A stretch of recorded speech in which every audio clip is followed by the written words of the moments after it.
பெற்றோராம் கடவுளிடமிருந்தும் அவர்தம் மைந்தராம் இயேசு கிறிஸ்துவிடமிருந்தும் முந்தினராகிய தூய ஆவியரிடமிருந்தும் உங்களுக்கு அருளும் சமாதானமும் உண்டாவதாக. இந்த நல்ல மனமகிழ்ச்சியான தபசு காலங்களின் இந்த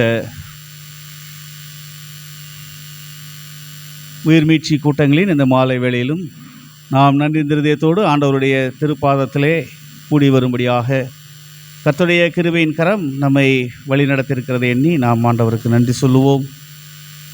கர்த்தர் நம்மை கிருபையாய் வழிநடத்தி இருக்கிறார் என்ற நன்றி உணர்வோடு ஆண்டவருடைய கரங்களிலே நம்மை நாமே அர்ப்பணிப்போம். ஜெபம் செய்வோம்.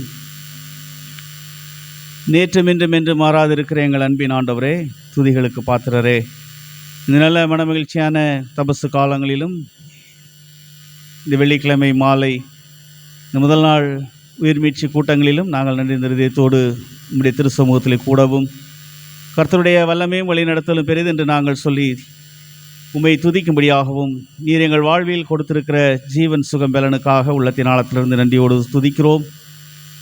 கர்த்தர் தாமே இந்த கூடுகையிலும் உம்முடைய ஆவியானவர் வழியாய் நாங்கள் உம்முடைய சத்திய வார்த்தைகளை அறிந்து கொள்ள, அதன் வழியாய் உம்முடைய அன்பின் ஆழங்களை நாங்கள் தெரிந்து கொள்ள கர்த்தர் எங்களுக்கு உதவி தரும்படியாக நாங்கள் மன்றாடுகின்றோம். கடவுள் தாமே உம்முடைய தாசர் வழியாய் நாங்கள் பெற்றுக்கொள்ள இருக்கின்ற உம்முடைய வார்த்தைகளுக்காய் துதிக்கிறோம். இந்த கிருபையின் கரம் அவருடைய பயணங்களிலே நிறைவாயிருந்து வழிநடத்தின தயவுக்காக துதிக்கிறோம், ஸ்தோத்தரிக்கிறோம். இந்த கூடுகையிலும் முன்குறித்த உம்முடைய பிள்ளைகளை நீர் அழைத்து வாரும். நாங்கள் ஒன்று கூடி உம்முடைய திருப்பெயரை மகிமைப்படுத்த அருள்தாரும். இறைமகன் இயேசு கிறிஸ்து வழியாய் வேண்டுகிறோம் எங்கள் அன்பின் கடவுளே, ஆமென். அல்லேலூயா, அல்லேலூயா. கர்த்தர் இந்த நாளிலும் நாம் அவருக்கு துதிகளையும் ஸ்தோத்திரங்களையும் ஏறெடுக்கும்படியாக அவர் பாராட்டியிருக்கின்ற கிருபைகளுக்காய் நாம் ஆண்டவரை துதிப்போம். கர்த்தர் நல்லவராக இருக்கிறார் என்ற நன்றி உணர்வோடு நாம் ஆண்டவருக்கு துதி ஸ்தோத்திரங்களை ஏறெடுப்போம். நாம் தெரிந்த நம்முடைய அருள்பணி பாடல் புஸ்தகங்களிலே நாம் பாடல் பாடி கர்த்தருக்கு நன்றிகளை ஏறெடுப்போம்.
எபினேசரே, இதுவரையில் உதவி நீரே. எபினேசரே, எபினேசரே, இதுவரையில் உதவி நீரே. இதுவரையில் உதவி நீரே.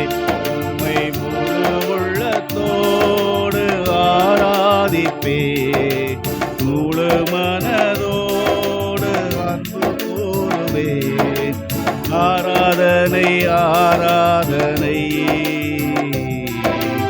ஆராதனை ஆராதனை ஆராதனை ஆராதனை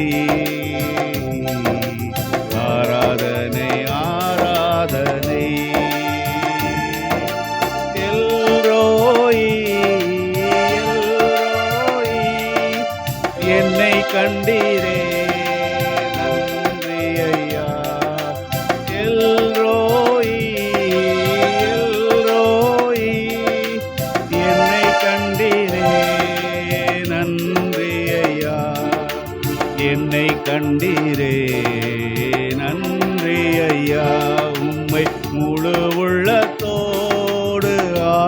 ஆராதிப்பேன். முழு மனதோடு அன்பு கூறுவேன். ஆராதனை ஆராதனை ஆராதனை ஆராதனை ஆராதனை ஆராதனை ஆராதனை ஆராதனை. யெகோவா ரப்பா, யெகோவா ரப்பா, தந்தீரே நன்றி ஐயா. யெகோவா ரப்பா, யெகோவா ரப்பா, சுகம் தந்தீரே நன்றி ஐயா. சுகம் தந்தீரே நன்றி ஐயா. உம்மை முழு உள்ளத்தோடு ஆராதிப்பேன். முழு பலத்தோடு அன்பு கூறுவேன். ஆராதனை ஆராதனை ஆராதனை ஆராதனை ஆராதனை ஆராதனை ஆராதனை ஆராதனை. ஹல்லேலூயா. ஆண்டவர் ஆராதிக்கத்தக்க கடவுளாய் இருக்கிறார். அவர் என்றும் நம்மோடு இருக்கிறார் என்ற நன்றி உணர்வோடு உலகம் நம்மை பகைக்கிறதா இருக்கிறது. ஆனால் அன்பு கூற அவர் ஒருவர் நமக்கு உண்டு என்ற நன்றி உணர்வோடு இந்த நாளிலும் நன்றியோடு அவருடைய அன்பை நினைத்து நாம் கர்த்தருக்கு நன்றி சொல்லுவோம். பாடல் எண் 123.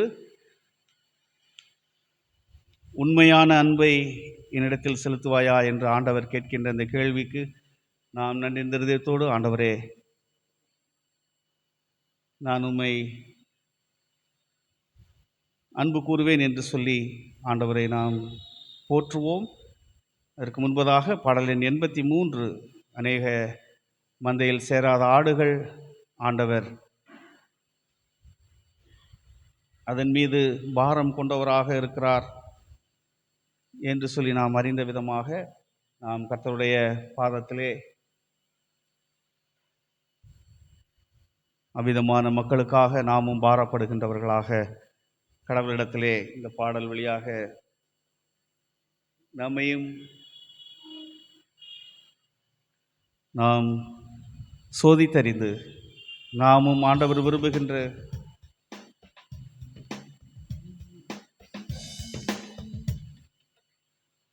ஆண்டவருடைய கரங்களிலே நம்மை அர்ப்பணிப்போம். பாடல் எண் 83. மந்தையில் சேர ஆடுகளே எங்கிலும் கோடி கோடி உண்டே என்ற பாடலை பாடி நாம் நம்மை இந்த வேளையிலே இந்த கிருபையின் காரங்களிலே தற்பரிசோதனை செய்து ஆண்டவருடைய கரங்களிலே நம்மை அர்ப்பணிப்போம்.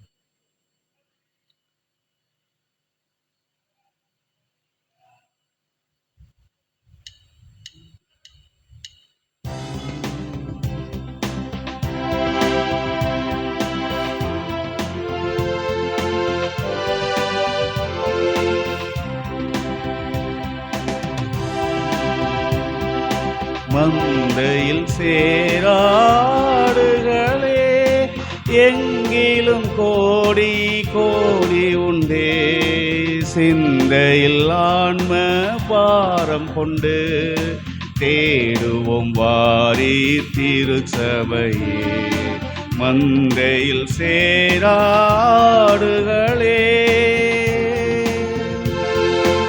அழைக்கிறார் இயேசு, அவரிடம் பேசு, நடத்திடுவார். அழைக்கிறார் இயேசு, அவரிடம் பேசு, நடத்திடுவார்.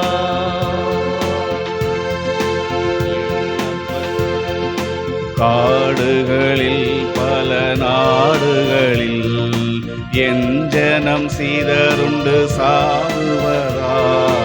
காடுகளில் பல நாடுகளில் என் ஜனம் சிதறுண்டு சாவுவதா. பாடுபட்டேன் அதற்காகவுமே,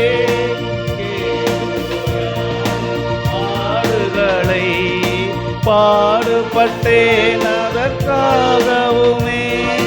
தேடுவோர் யார் என் நாடுகளை, மந்தையில் சேராடுகளே. எங்கிலும் கோடி கோடி உண்டே, சிந்தையில் ஆன்ம வாரம் கொண்டு தேடுவோம் வாரி திருச்சபை. மந்தையில் சேராடுகளே,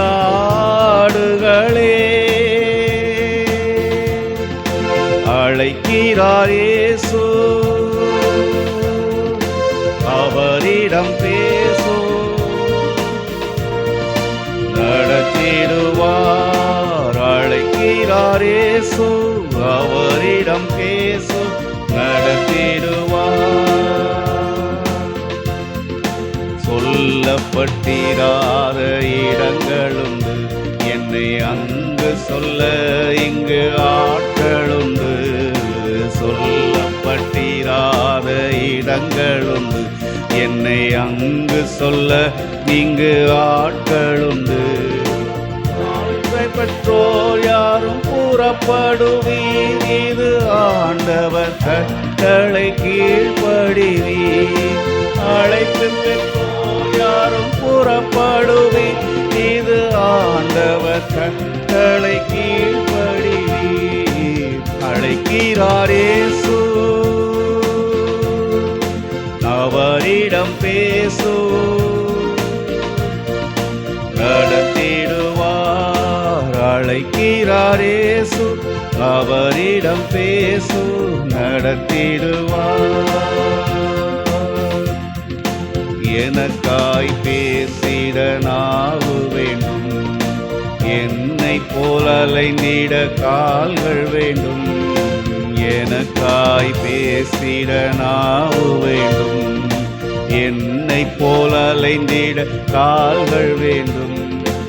என்னில் அன்பு கூற ஆட்கள் வேண்டும், அதை உன்னிடம் கேட்கிறேன் தர வேண்டும். என்னில் அன்பு கூற ஆட்கள் வேண்டும், இதை உன்னிடம் கேட்கிறேன் தர வேண்டும். அழைக்கிறார் இயேசு, அவரிடம் பேசு.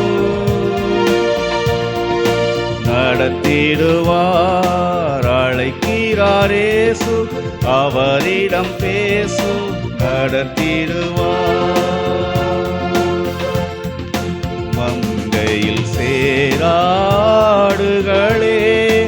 எங்கிலும் கோடி கோடி உண்டு.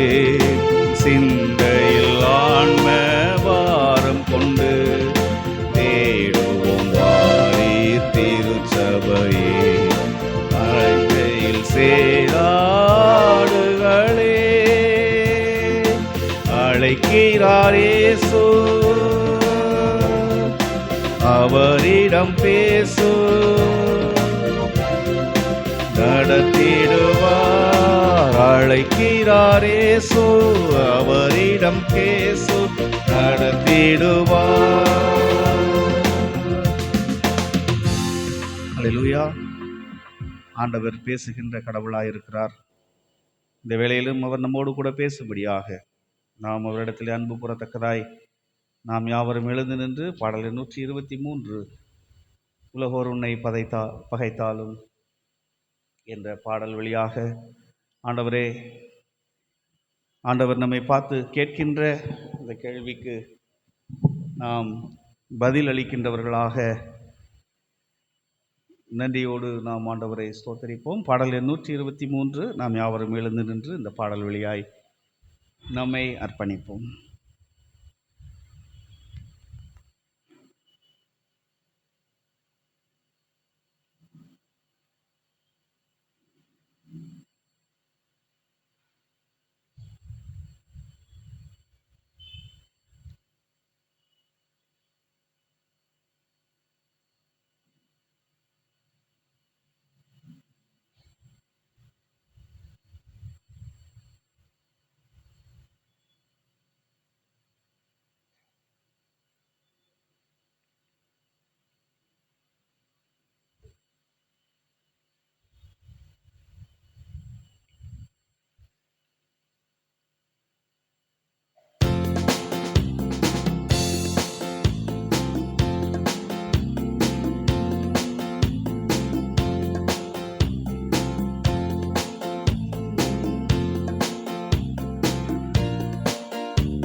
உலகோர் உன்னை பகைத்தாலும் உண்மையாய் அன்பு கூறுவாயா?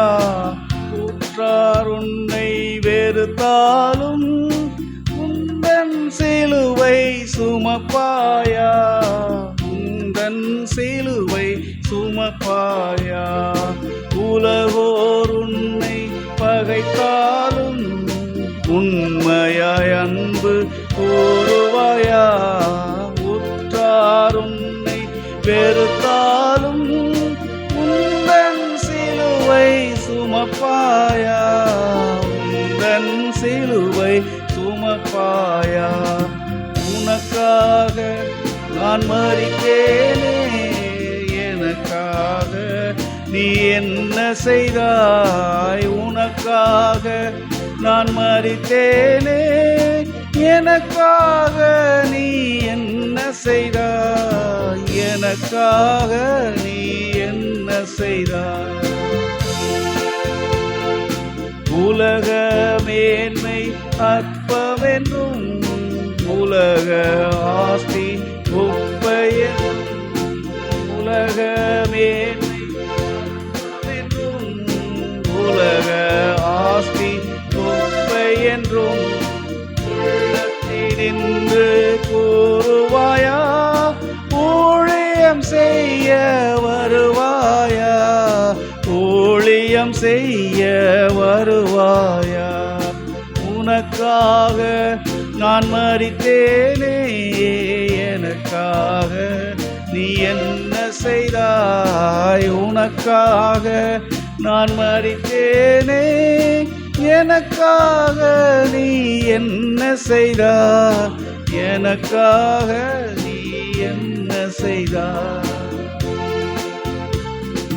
மேய்ப்பன் இல்லா ஆடுகள் போல் பாவ புல்வெளியில், மேய்ப்பன் இல்லா ஆடுகள் போல் மேய்கிறார் பாவ புல்வெளியில்.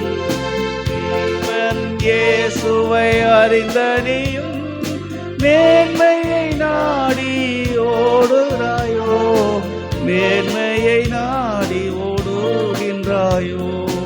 உனக்காக நான் மரித்தேனே, எனக்காக நீ என்ன செய்தாய்? உனக்காக நான் மரித்தேனே, எனக்காக நீ என்ன செய்தாய்? எனக்காக நீ என்ன செய்தாய்?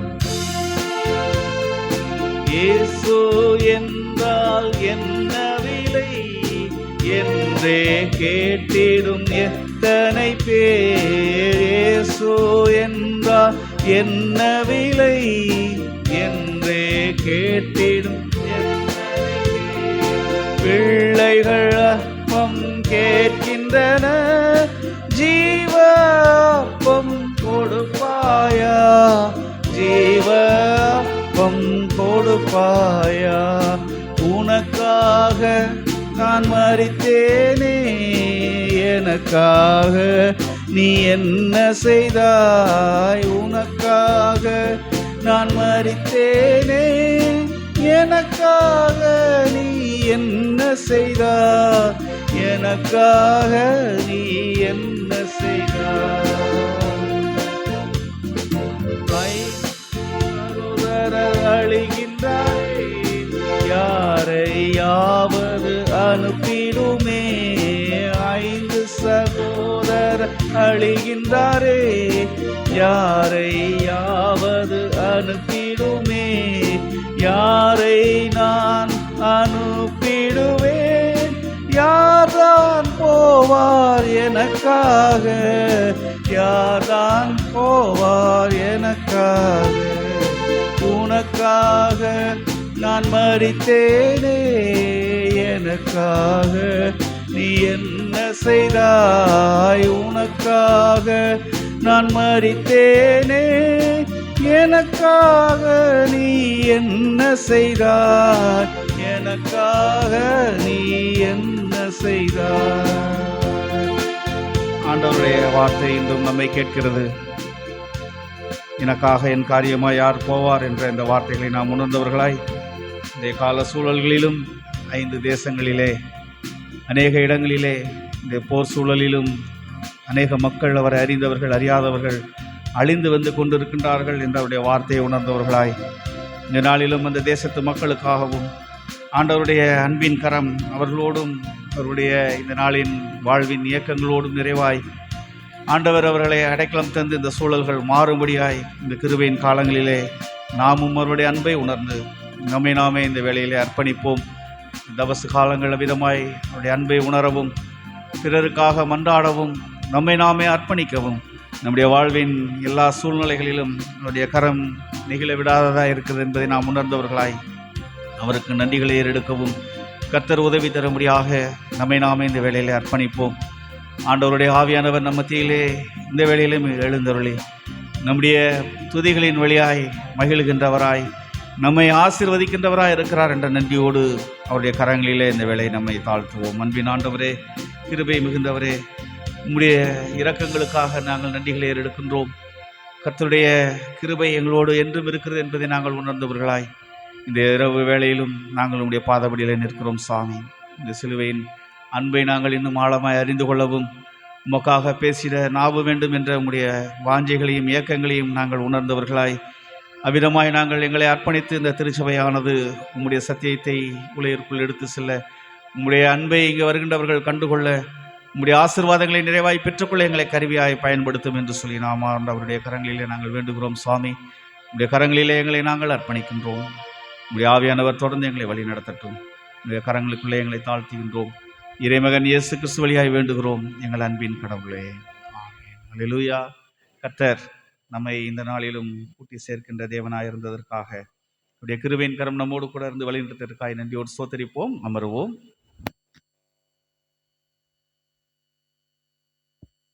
அமர்ந்திருக்க திருமுறை பகுதியை படிக்க கேட்போம்.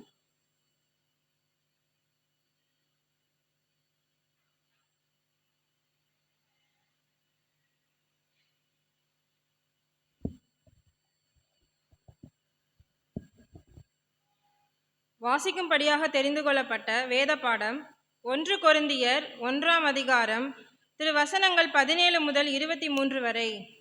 1 கொரிந்தியர் 1ஆம் அதிகாரம் திருவசனங்கள் 17 முதல் 23 வரை. ஞான ஸ்நானத்தை கொடுக்கும்படி கிறிஸ்து என்னை அனுப்பவில்லை, சுவிசேஷத்தை பிரசங்கிக்கவே அனுப்பினார். கிறிஸ்துவின் சிலுவை வீணாய் போகாதபடிக்கு சாதுரிய ஞானமில்லாமல் பிரசங்கிக்கவே அனுப்பினார். சிலுவையை பற்றிய உபதேசம் கெட்டு போகிறவர்களுக்கு பைத்தியமாயிருக்கிறது, ரட்சிக்கப்படுகிற நமக்கோ அது தேவ பலனாயிருக்கிறது. அந்தப்படி ஞானிகளுடைய ஞானத்தை நான் அழித்து புத்திசாலிகளுடைய புத்தியை அவமாக்குவேன் என்று எழுதியிருக்கிறது. ஞானி எங்கே? வேத பாரகன் எங்கே? இப்பிரபஞ்ச தீர்க்க சாஸ்திரி எங்கே? இவ்வுலகத்தின் ஞானத்தை தேவன் பைத்தியமாக்கவில்லையா? எப்படியெனில் தேவ ஞானத்துக்கேற்றபடி உலகமானது சுய ஞானத்தினாலே தேவனை அறியாதிருக்கையில் பைத்தியமாக தோன்றுகிற பிரசங்கத்தினாலே விசுவாசிகளை ரட்சிக்க தேவனுக்கு பிரியமாயிற்று. யூதர்கள் அடையாளத்தை கேட்கிறார்கள், கிரேக்கர் ஞானத்தை தேடுகிறார்கள். நாங்களோ சிலுவையில் அறையப்பட்ட கிறிஸ்துவை பிரசங்கிக்கிறோம். அவர் யூதருக்கு இடரலாயும் கிரேக்கருக்கு பைத்தியமாயும் இருக்கிறார். வாசிக்கும்படியாக தெரிந்து கொள்ளப்பட்ட வேத பாடம் வாசித்து முடிந்தாயிற்று. தேவனே உமக்கு மகிமை உண்டாவதாக.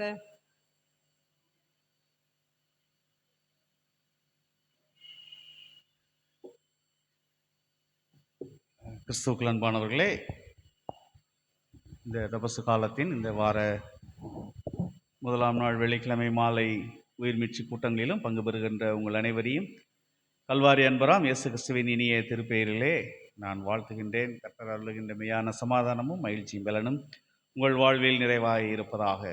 நாம் அறிந்த விதமாக இந்த உயிர் மீட்சி கூட்டங்களின் 5வது வாரத்தின் முதல் நாளிலும் நம் மத்தியிலே இயேசுவே பரலோகத்தின் வழி ஊழியத்தின் ஸ்தாபகரும் அதனுடைய சுவிசேஷகருமாக இருக்கின்ற அருமையான ஐயா அட்வொகேட் இவாஞ்சலிஸ்ட் டேனியல் தனசிங் ஐயா அவர்கள் நம் மத்தியிலே இருக்கின்றார்கள். அருமையான ஐயா அவர்கள் ஆண்டவருடைய ஊழியங்களை அநேக பகுதியிலே செய்து ஆண்டவருடைய திருப்பெயரை மகிமைப்படுத்தி வந்து கொண்டிருக்கின்றார்கள். அவர்கள் ஒரு வழக்காடுபவராக இருந்தாலும் வழக்குரைஞராக இருந்தாலும் ஆண்டவருக்காக அந்த பணியை சிரமேற்று அநேக பகுதிகளிலே ஊழியமாய் செய்து வருகிறார். அதற்காக ஆண்டவரை நாம் ஸ்தோத்தரிப்போம். இந்த நாளிலும் நம் மத்தியிலே அவர்கள் வந்திருப்பது மிகுந்த மகிழ்ச்சி. அருமையான ஐயா அவர்களை நம்முடைய திருச்சபையின் சார்பாக வாழ்த்தி வரவேற்கிறோம். ஐயா அவர்கள் கர்த்தருடைய வார்த்தையை நம் மத்தியிலே இப்பொழுது பகிர்ந்து கொள்வார்கள்.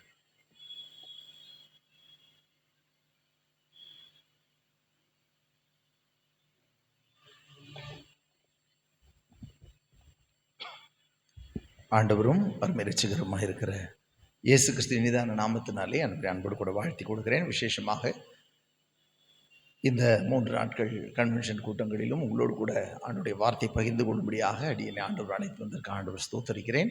அழைத்த ஐயா அவர்களுக்கும் சபையின் மூப்பர்களுக்கும் விசுவாச பிள்ளைகளுக்கும் அன்போடு வாழ்த்துதலை தெரிந்து கொள்கிறேன். கர்த்தருக்கு மகிமை உண்டாகட்டும்.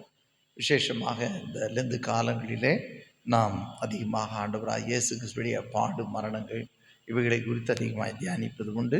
இந்த 3 நாட்களும் கூட நாம் அப்படியே ஆண்டவராக இயேசு கிறிஸ்து நமக்கு பட்ட பாடுகளினுடைய மகிமையை நாம் தியானிக்க போகிறோம். ஆகவே இந்த நாட்களிலே வசனங்கள் பல முறை நாம் தியானித்து கொண்டே வருஷம் திரும்ப திரும்ப சிலுவை பற்றிய காரியங்களை தியானிக்கிறோம். ஆனாலும் கூட நாம் கொஞ்சம் ஆழமாக நாம் கவனிக்கும் பொழுது கர்த்தருடைய வசனம் நம்முடைய வாழ்க்கையிலே கிரியைகளை நடப்பிக்கும். நிச்சயமாக கர்த்தருடைய வசனத்தை ஆழமாய் நாம் சென்று பார்க்கும் பொழுது நமக்குரிய நன்மைகள் ஆண்டுடைய வசனம், அவர் தமது வசனத்தை அனுப்பி அவர்களை குணமாக்குகிறார் என்று சொல்லி ஆண்டுடைய வார்த்தை செல்கிறது. ஆகவே அவர் தம்முடைய வசனத்தை அனுப்பி நம்முடைய ஆத்மாவிலும் சரி, ஆவியிலும் சரி, சரீரத்திலும் சரி அவர் குணமாக்க வல்லவராக இருக்கிறார். இப்பொழுதும் கூட நாம் கண்களை மூடி ஆண்டவர் நோக்கி பார்க்கலாம். மகா இரக்கமும் கிருபை நிறைந்த எங்கள் அன்பின் பரலோக பிதாவே, இந்த மாலை நேரத்திற்காக உம்மை நாங்கள் துதிக்கிறோம். இந்த லெந்து கால கன்வென்ஷன் கூட்டங்களுக்காக, அந்த ஊழ்மீழ்ச்சி கூட்டங்களுக்காக உம்மை நாங்கள் துதிக்கிறோம். உங்களுடைய ஜீவனுள்ள வார்த்தைகளை நாங்கள் தியானிக்க போகிறோம். ஒவ்வொருவரோடு கூட நீர் பேசும் நாங்கள் கேட்கிறோம். உடைய வார்த்தைகள் ஜீவன் உள்ளது, வல்லமை உள்ளது, அதிகாரம் உள்ளது, அது செயல்படுகிறதா இருக்கிறது. உடைய பிள்ளைகளுடைய வாழ்க்கையில் இந்த வசனங்கள் செயல்படட்டும். சத்தியத்தின் அறிவீர்கள், சத்தியம் உங்களை விடுதலையாக்கும் என்று சொல்லப்பட்டிருக்கிற வார்த்தையின்படி சத்திய வசனங்களை நாங்கள் தியானிக்கும் பொழுதே அது ஒவ்வொருடைய வாழ்க்கையிலும், ஆத்மாவிலும், ஆவிலும், சரீரத்திலும், நம்முடைய பிள்ளைகளுடைய எல்லைகளிலும் வேண்டிய விடுதலைகளையும் சுகத்தையும் கடலிடும்படியாக நாங்கள் செபிக்கிறோம். அப்படின்னு செய்வதற்காக நன்றி. நம்முடைய வசனங்கள் ஆண்டவர் விளங்கி கொள்ளத்தக்கதான கிருபைகளை தாரும். ஒவ்வொருவருக்குள்ளும் இந்த கிருபை தங்கட்டும், நாம மகிமைப்படட்டும்.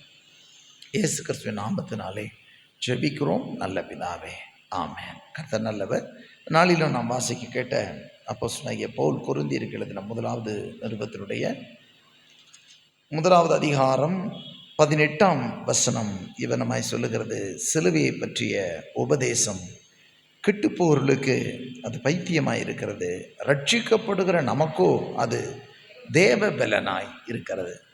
சிலுவையை பற்றிய உபதேசம், சிலுவையை பற்றிய உபதேசம் அப்படின்னு சொன்னால், சிலுவையிலே ஆண்டவர் நமக்காக நிறைவேற்றினவைகளை பற்றிய உபதேசம். இப்போ சிலுவை அல்ல, சிலுவையை பற்றிய உபதேசம். அதிலே நாம் நன்றாய் கவனிக்க வேண்டும். இங்கு அப்போஸ்தலனாகிய பவுல் அதை திரும்ப அதை ஒரு கிளியராக சொல்லும்போது சொல்கிறாரு. அந்த 1 கொரிந்தியர் 1 நாம் வாசிக்கும் பொழுது 23ஆம் வசனத்திலே வாசிக்கும் பொழுது சொல்லுகிறார்: நாங்களோ சிலுவையில் அறையப்பட்ட கிறிஸ்துவை பிரசங்கிக்கிறோம். நாங்களோ சிலுவையில் அறையப்பட்ட கிறிஸ்துவை பிரசங்கிக்கிறோம். அப்படியானால் இன்றைக்கு பொதுவாக நம்முடைய மனநிலையிலே நிறைய பேர் பொதுவாக என்ன நினைப்போம் அப்படின்னா, நம்ம சிலுவை அடையாளங்களை நாம் வரைவது உண்டு. சிலுவையை நாம் ஒரு அடையாளமாக, சின்னமாக எல்லாம் நாம் வைத்து கொள்கிறோம். ஆனால் அந்த சிலுவை பழைய ஏற்பாட்டின் நாட்களில் நீங்கள் வேதாகமத்தின் அடிப்படையில் பார்க்கும் பொழுது வேதம் சொல்லுகிறது, சிலுவிலே தூக்கப்பட்ட எவனும் சபிக்கப்பட்டவன், மரத்தில் தூக்கப்பட்ட எவனும் சபிக்கப்பட்டவன் என்று எழுதியிருக்கிறது என்று சொல்லி ஆண்டுடைய வசனம் சொல்லு. யோசுவாவின் நாட்களில் அதை ஆண்டவர் சொல்லுகிறதை நம்ம பார்க்க முடியும். அப்படியானால் அந்த சிலுவை மரமானது அந்த நாட்களிலே கொடூர பாவிகளுக்கு, துரோகிகளுக்கு, ராஜ துரோகிகளுக்கு, கொலைகாரர்களுக்கு, கொள்ளைக்காரர்களுக்கு, திருடர்களுக்கு என்று நியமிக்கப்பட்டது தான் அந்த சிலுவை. அந்த சிலுவையிலே ஆண்டவராக இயேசு கிறிஸ்து அவர் பாவிகளில் ஒருவராக எண்ணப்பட வேண்டும் என்ற ஒரு காரணத்திற்காகத்தான் சிலுவையிலே அறையப்பட்டார். ஆகவே சிலுவையிலே இயேசு அறையப்பட்டதினால் சிலுவை மேன்மையாக பேசுகிறோம். ஆனால் சிலுவை மேன்மையானதல்ல, சிலுவையிலே இயேசு அறையப்பட்டதினால் சிலுவையை நாம் மேன்மையாக பேசுகிறோம். ஆகவே தான் நீங்கள் சொல்றார் சிலுவையை பற்றிய உபதேசம், சிலுவையை பற்றிய உபதேசம். அப்படின்னா சிலுவையில் என்ன நடந்துச்சு, இதுக்கு முன்னாடி என்ன நடந்துடுச்சு? சிலுவையில் பொதுவாக அவரவர்கள் செய்த தவறுகளுக்காக, அவரவர்கள் செய்த கொலை குற்றங்களோ அல்லது கொள்ளையோ அல்லது திருட்டோ அல்லது அந்த ராஜ்யத்துக்கு விரோதமாக அவர்கள் செய்த துரோகங்களோ அல்லது அந்த ராஜாவுக்கு விரோதமாய் செயல்பட்டதோ, இப்படி அவர்கள் செய்த தவறுகளுக்காக அவர்கள் செய்த தப்பிற்காக அவர்களை அடித்தார்கள். ஆனால் அங்கு ஆண்டவராக இயேசுனுடைய காரியத்திலே அப்படி அல்ல. ஆண்டவராக இயேசு கிறிஸ்து மொத்த உலகத்து மனிதனுடைய பாவங்களையும் அவர் தீர்க்கும்படியாக சிலுவையிலே அவர் அறையப்பட்டார். ஆகவேதான் அப்போஸ்தலன் எப்போது அதை தெளிவுபடுத்துகிறார், சிலுவையை பற்றிய உபதேசம். ஏனென்றால் சிலுவையில் அறையப்படும் பொழுதுதான் அவர் பாவிகளில் ஒருவராக எண்ணப்படுவார். ஏன்னா பாவிகளுக்கு கொடுக்கப்படக்கூடிய தவறு செய்தவர்களுக்கு தான் தண்டனையை சிலுவையில் கொடுத்தார்கள். ஆகவே இயேசுவோ தவறை செய்யாமல் சிலுவையிலே தண்டனையை ஏற்றுக்கொண்டார். ஆகவே ஆண்டவராகிய இயேசு கிறிஸ்து சிலுவையிலே அறையப்பட்டதின் நிமித்தம் நமக்கு உண்டாயிருக்கிற ஆசீர்வாதங்களைத்தான் அங்கே சொல்லுகிறார். சிலுவையை பற்றிய உபதேசம் அது கெட்டு போகிறது. உபதேசம் என்று சொன்னால் இந்த சிலுவையிலே இயேசு எதை நமக்கு நிறைவேற்றினார் என்கிற உபதேசம். ஆண்டவராய் இயேசு கிறிஸ்து அந்த சிலுவையிலே நமக்கு எதை செய்து முடித்தார் என்பதை பற்றிய உபதேசம் தான் ஒரு மனிதனுடைய வாழ்க்கையிலே அது பலனை கொண்டு வருகிறது என்பதை சொல்லுகிறார். அங்க சொல்றார், அப்போ சிலுவை பற்றிய உபதேசம் கெட்டு போகிறவர்களுக்கு அது பைத்தியமாகவே தோன்றுகிறது. ஆனால் அதுவே இன்னொரு பக்கத்தில் ரட்சிக்கப்படுகிறவர்களுக்கோ அது தேவ பலனாய் காணப்படுகிறது. கெட்டு போகிறவர்கள் அப்படின்னு சொன்னா, ஒரு மனிதன் அவன் தேவ கோபாக்கினைக்கென்று நியமிக்கப்பட்டிருக்கிறான் என்று சொன்னால் அவன் இடரல் அடைவதற்காகவே அது இருக்கும். ஆண்டவராய் இயேசுவுடைய சுவிசேஷம் பல முறை அவனுக்கு அறிவிக்கப்பட்டாலும் அவனுக்கு அது விசுவாசத்திற்கு நேராய் வராமல் அவன் கெட்டு போவதற்கு ஏதுவாகவே இருக்கும். அவன் கேட்டுக்கொண்ட சத்தியமே அவனை கடைசி நாட்களிலே அவனை நியாயம் தீர்க்கும். ஏனென்றால் அவன் விசுவாசியாமல் போனபடியினாலே அவன் நியாய தீர்ப்புக்கு உட்பட்டாயிற்று என்று சொல்லி ஆண்டுடைய வசனம் சொல்லுகிறது. ஆகவே இங்கு ஆண்டுடைய வசனம் சொல்லுகிறது, கெட்டு போகிறவர்களுக்கு சிலுவையிலே இயேசு பட்ட பாடுகள் பைத்தியத்தை போன்று தோன்றும்.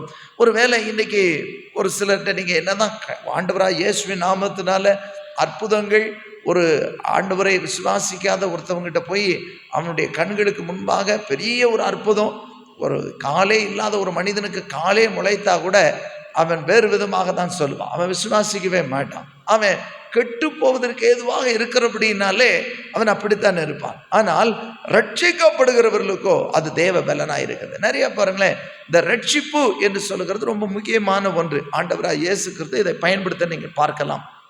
அடிக்கடி நாம் பயன்படுத்தக்கூடிய வார்த்தை இந்த ரட்சிப்பு. ரட்சிப்பு என்று சொல்லும் பொழுது அதனுடைய ஆழ அர்த்தங்களை சற்று நம்ம தெரிந்து கொள்ளலாம். அதற்கு முன்பாக ரட்சிக்கப்படுகிறவர்களுக்கு சிலுவையை பற்றிய உபதேசம் அது தேவ பலனாக இருக்கிறது. தேவ பலன். அப்போ இது பலன் செய்கிறது, ஏதோ ஒரு நன்மையை கொண்டு வந்து சேர்க்கிறது, அவர்களுக்கு சில மேன்மையான காரியங்களை கொண்டு வந்து கொடுக்கிறது. அப்போ தேவ பலன் ரட்சிக்கப்படுகிற பிள்ளைகளுக்கு நன்மையை சேர்க்கிறது என்று சொல்லலாம். கர்த்தருக்கு மகிமை உண்டாகட்டும். அப்படி என்னால் இன்றைக்கு இந்த சிலுவையை பற்றிய உபதேசம், இந்த சிலுவையிலே இயேசு நமக்காக என்ன செய்தார் வேதாகமம் சொல்லுகிறது. நமக்கு இந்த கல்வாரி சிலுவையிலே இயேசு கிறிஸ்து நம்முடைய பாவங்களை சுமந்து கொண்டார் என்று சொல்லி நாம் வேதத்திலே வாசிக்கிறோம். ஆண்டவராய் இயேசு கிறிஸ்து அவர் இந்த உலகத்தில் அவர் ஊழியம் செய்த நாட்களே சொன்னார், பாவிகளை மனம் திரும்புவதற்கே நான் வந்தேன் என்று சொல்லுவார். பாவிகளை ரட்சிக்கவே நான் வந்தேன் என்று சொல்லுவார். ஏனென்றால் இந்த பாவத்தை போக்குவது என்பது யாராலும் முடியாத ஒன்று. உலகத்தில் சில காரியங்கள் முடியாது, இது மனிதரால் முடியாதது என்று சொல்லுகிற சில காரியங்கள் உண்டு. அதில் மிக முக்கியமானது. ஒரு மனிதனுடைய பாவம் பரிகரிக்கப்படுதல் என்பது இது மனிதனாகவே பாவத்திற்கான பரிகாரத்தை செய்து கொள்ள முடியாது. வேதத்திலே ஆகவே தான் இயேசுவை பற்றி சொல்லும் பொழுது யோவான் இயேசுவை அடையாளம் காண்பிக்கிறார்.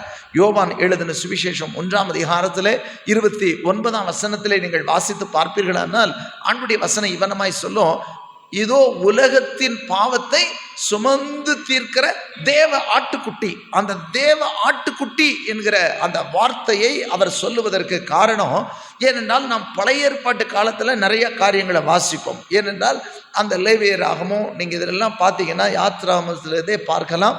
அங்கே பாவ நிவர்த்திக்காக வெள்ளாட்டு கெடா, செம்மறி ஆடு, இவைகள் பழுதற்ற அந்த ஆட்டை பலியாக செலுத்துகிறதை நீங்கள் பார்க்கலாம். அவைகளுடைய இரத்தத்தை கொண்டுதான் பாவத்திற்காக பரிகாரமாக அன்றைக்கு கொடுத்தார்கள். ஆனால் அது ஒரு மனிதனை பூரணப்படுத்தவில்லை என்று சொல்லி எபிரேயர்களது நிருபத்திலே நீங்கள் வாசிப்பீர்களால் அங்கே சொல்லப்பட்டிருக்கும்.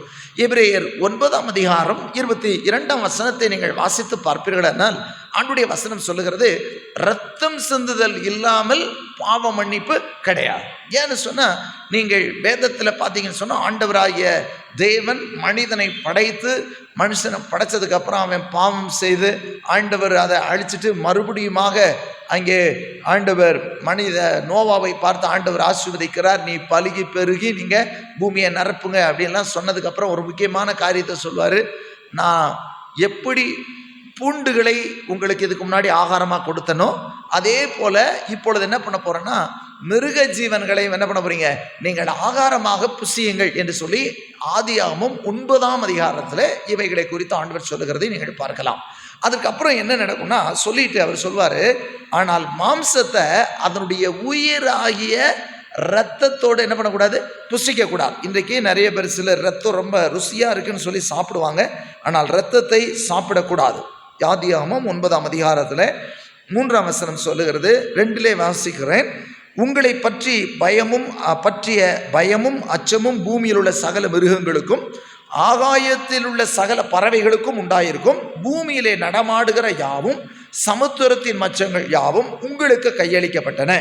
நடமாடுகிற ஜீவ சந்துக்கள் யாவும் உங்களுக்கு ஆகாரமாய் இருப்பதாக பசும் புண்டுகளை உங்களுக்கு தந்தது போல அவைகளை எல்லாவற்றையும் உங்களுக்கு தந்தேன் அப்படின்னு சொல்றாரு. மாம்சத்தை அதன் உயிராகிய இரத்தத்தோடே புசிக்க வேண்டாம். உங்களுக்கு உயிராயிருக்கிற உங்கள் இரத்தத்திற்காக பழி வாங்குவேன். சகல ஜீவ சந்துக்கத்திலிடத்திலும் மனுஷனிடத்திலும் பழி வாங்குவேன். மனுஷனுடைய உயிருக்காக அவனவன் சகோதரனிடத்தில் பழி வாங்குவேன். மனுஷன் தேவ சாயல் உண்டாக்கப்பட்டபடியால் மனுஷனுடைய இரத்தத்தை எவன் சிந்துகிறானோ அவனுடைய இரத்தம் மனுஷனாலே சிந்தப்பட கடவது என்று சொல்லி அங்கே ஆண்டவர் சொல்லுகிறதை பார்க்கலாம். அப்படியானால் மாம்சத்தின் உயிராகிய இரத்தத்தை புசிக்க கூடாது. இது ஆதியாகமத்திலிருந்தே சொல்லப்படுகிறது. இதையே நீங்கள் அப்போஸ்தலர் நடவடிக்கைகளில் போய் பார்த்தீங்கன்னு சொன்னால் அங்கேயும் 15ஆம் அதிகாரத்திலே சொல்லப்பட்டிருக்கோம். என்ன சொல்லியிருப்பான்னு சொன்னால், பரிசுத்த ஆவியானவர் கூடி வந்திருக்கையில என்று சொல்லி செய்யக்கூடாத 4 காரியங்கள் அப்படின்னு சொல்வார். அதில் ஒன்று அங்கே விக்கிரகங்களுக்கு படைக்கப்பட்டதை புசிக்கக்கூடாது அப்படிம்பார். அடுத்து இரத்தத்தை புசிக்கக்கூடாது அப்படிம்பார். அப்புறம் நெருங்குண்டு செத்ததை புசிக்கக்கூடாது அப்படின்னு சொல்வார். அப்புறம் விபச்சாரம் வேசித்தனத்திற்கு நீங்கள் விலகி இருக்க வேண்டும். இந்த 4 காரியம் தவிர வேற பாரமான ஒன்றையும் புறஜாதிகள் இடத்துல நான் என்ன பண்றதில்ல, அதை அதிகமாய் சுமத்துவதில்லை அப்படின்னு சொல்லிட்டு அப்போஸ்தலர் நடவடிக்கைகளிலே 3 முறை இது திரும்ப திரும்ப சொல்லப்படுகிறதை பார்க்கலாம். அப்படியானால் இந்த இரத்தம் என்பது ரொம்ப முக்கியமான ஒன்று. ஆகவேதான் ஆண்டவராய் இயேசு கிறிஸ்து நமக்காக கல்வாரி சிலுவையிலே தம்முடைய விலையேற பெற்ற இரத்தத்தை சிந்தினார். ஆகவேதான் இயேசு கடைசியாக ராப்போச்சனத்திற்கு முன்பாக அவர் சொல்லும் பொழுது லூக்கா எழுதின சுவிசேஷம் 23ஆம் அதிகாரம் 20ஆம் வசனத்திலே நீங்கள் வாசித்து பார்ப்பீர்களானால் அங்கே ஆண்டுடைய வசனம் இவனமாய் சொல்லப்பட்டிருக்கும், இது உங்களுக்காக சிந்தப்படுகிற என்னுடைய இரத்தத்தினால் ஆகிய புதிய உடன்படிக்கையாக இருக்கிறது. அதைத்தான் நாம் திருவிருந்து நாம் அனுசரிக்கும் பொழுதெல்லாம் அதை நினைவு கூறுகிறோம். ஆண்டவர் சொல்லும் பொழுது அப்போஸ்தலனாகிய பவுல் இதை பற்றி சொல்லும் பொழுது கூட 1 கொரிந்தியரில் 12ஆம் அதிகாரத்தில் நாம் வாசிக்கும் பொழுது வனமாய் பார்க்கிறோம், என்னை நினைவு கூறும்படி இதை செய்யுங்கள், இதை நீங்கள் செய்யும் பொழுதெல்லாம் என் மரணத்தை தெரிவிக்கிறீர்கள். இப்படியெல்லாம் ஆண்டவராகிய இயேசு சொல்லுகிறதை நாம் பார்க்கிறோம். அப்படி என்னால் அதையே இன்னும் மத்தேயுல சொல்லும் பொழுது ஆண்டவராகிய இயேசு சொல்லுவார், இது அநேகருக்கு பாவ மன்னிப்புண்டாகும்படி சிந்தப்படுகிற என்னுடைய புதிய உடன்படிக்கையினால் ஆகிய இரத்தமாய் இருக்கிறது. அதாவது அநேகருக்கு பாவ மன்னிப்பு உண்டாகும்படி சிந்தப்படுகிற என்னுடைய புது உடன்படிக்கை ரத்தம். அப்போ ஒரு மனுஷனுக்கு பாவ மன்னிப்பு வரணும்னா இரத்த சிந்தப்படுதல் உண்டாக வேண்டும். ஒன்று நிறைய தெரிந்து கொள்ளுங்கள், பழைய ஏற்பாட்டு கால பரிசுத்தவான்களுடைய பாவங்களாக இருக்கட்டும், அல்லது இப்பொழுது இருக்கக்கூடிய நம்முடைய பாவங்களாக இருக்கட்டும், அல்லது இனி பிறக்கக்கூடியவர்களுடைய பாவங்களாக இருக்கட்டும், மொத்த உலகத்தின் பாவத்தையும் நடுநாயகராக இருக்கக்கூடிய இயேசு கிறிஸ்துவே மொத்த பாவங்களையும் சிலுவையிலே சுமந்து தீர்த்தார். பழைய ஏற்பாட்டு காலத்தினுடைய பரிசுத்தவானுடைய பாவங்களும் ஆட்டுக்கடாக்களுடைய இரத்தம் அவர்களை சுத்தமாக்கவில்லை, அவர்களை பரிசுத்தமாக்கவில்லை. ஆகவேதான் இவர்களும் பாதாளத்திலே படுத்து கிடந்தார்கள் என்று நீங்கள் வேதத்திலே பார்க்கலாம். இயேசு மரித்து அவர் உயிரோடு எழும்பொழுது, அதாவது மரித்து உடனே பார்த்தீங்கன்னு சொன்னால் பூமி அந்தகாரப்படும், அதுக்கப்புறம் நிலமெல்லாம் அசைக்கப்படும், அப்பொழுது கல்லறைகள் எல்லாம் திறந்தன, அநேக பரிசுத்தவானுடைய சரீரங்களும் எழுந்தது அப்படின்னு போட்டிருக்கோம். ஏன்னு சொன்னால் அதுவரை எல்லாருமே பாதாளம் தான். இயேசு ஒரு காரியத்தை சொல்லும்போது சொல்வார், லாசரு ஐஸ்வர்யவான் ரெண்டு பேரை பற்றி சொல்லும்போது சொல்வார். அப்பொழுது ஐஸ்வர்யவான் லாசருக்கிட்ட கேட்பார், என்ன கேட்பார்னா, அந்த ஐஸ்வர்ய லாசு ஆபிரகாம், எங்கள் தகப்பனாகிய ஆபிரகாமே இந்த லாசுடைய விரலினாலே ஒரு சொட்டு தண்ணியை தொட்டு என்னுடைய நாக்குக்கு வைங்க, இங்கே என்னுடைய தாகம் தாங்க முடியவில்லை என்று சொல்லி. அப்பொழுது ஆபிரகாம் சொல்லுகிற ஒரு வார்த்தை, உங்களுக்கும் எனக்கும் ரொம்ப, அதாவது ஒரே இடையில ஒரு பிளவு இருக்கு. அப்படின்னா இது பாதாள பாரடைஸ், அதாவது பாதாளத்திலே வேதனை இல்லாத ஒரு இடத்துல இளைப்பாறுதலில் இருந்தார்கள்.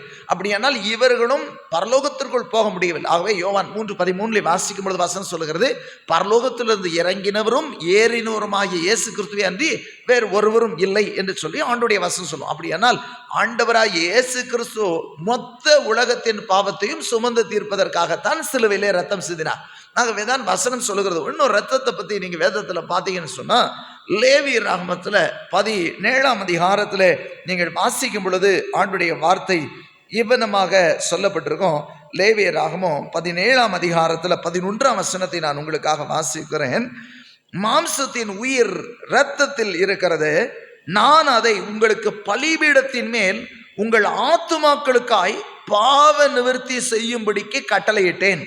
ஆத்துமாவிற்காக பாவ நிவர்த்தி செய்கிறது இரத்தமே, ஆத்துமாவுக்காக பாவ நிவர்த்தி செய்கிறது இரத்தமே என்று சொல்லி வசனம் சொல்கிறது. இதை எபிரேயர்ல இதை மிக அழகாக ஒரு விளக்கத்தை அங்கே கொடுத்துருக்கிறது நீங்க பார்க்கலாம்.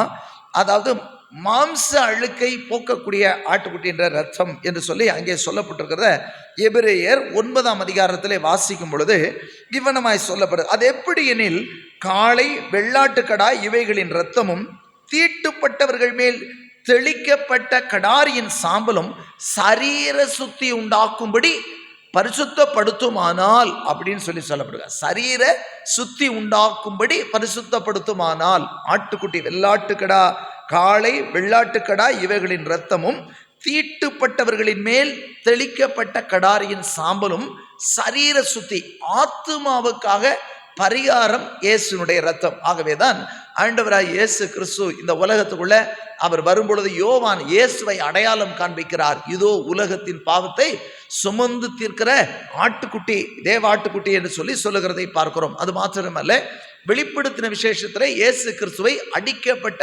ஆட்டுக்குட்டியானவர், அடிக்கப்பட்ட ஆட்டை போல அங்கே சித்தரிக்கிறதை நீங்கள் பார்க்கலாம். கர்த்தருக்கு மகிமை உண்டாகட்டும். அப்படியானால் இந்த ஆண்டவராய் இயேசு கிறிஸ்து நமக்காக பாவங்களை சுமந்து தீர்க்கும்படி இந்த உலகத்துக்குள் வந்தார்.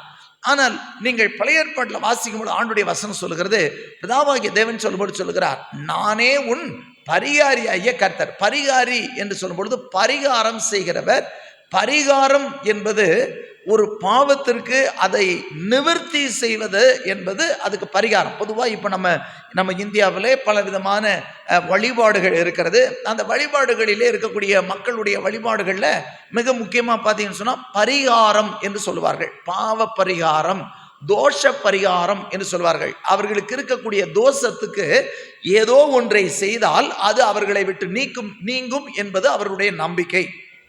ஆண்டவர் சொல்லுகிறார், நானே உன் பரிகாரியாகிய கர்த்தர் அப்படின்னு. அப்ப பரிகாரம் என்று ஒன்று கண்டிப்பாக தேவை. ஏன்னு சொன்னா, ஆண்டவர் மனு குலத்தை மீட்க இந்த உலகத்துக்குள் ஆண்டவராக இயேசு கிறிஸ்து பரிகாரியாகவே தான் அவர் வந்தார். அதனால தான் பிதாவாகிய தேவன் சொல்ல, நான் தான் உனக்கு பரிகாரி அப்படின்றார். அப்போ உனக்கு பரிகாரம் செய்யறது நான் தான். உனக்கு பரிகாரம் வர வேண்டும் என்றால் அதற்கு நான் தான் செய்ய முடியும். அதே ஆண்டவர் சொல்லும்போது சொல்றாரு, நீங்க லேவியராகமத்தில் வாசிக்கும் பொழுது ஆண்டுடைய வசனம் சொல்லுகிறது, 19ஆம் அதிகாரத்தில் சொல்றாரு, நானே உன்னை பரிசுத்தமாக்குகிற கர்த்தர் அப்படின்னு சொல்லுவார். நானே உன்னை பரிசுத்தமாக்குகிற கர்த்தர் அப்படின்னு சொல்லி ஆண்டுடைய வார்த்தை சொல்லுகிறதை நீங்கள் பார்க்க முடியும். அப்படியானால் ஆண்டவர் தான் நம்மளை பரிசுத்தமாக்குற. 20 லேவியராகமம் 20 அவர் சொல்லுகிறதை நீங்கள் பார்க்கலாம். நானே உங்கள் தேவனாகிய கர்த்தர்.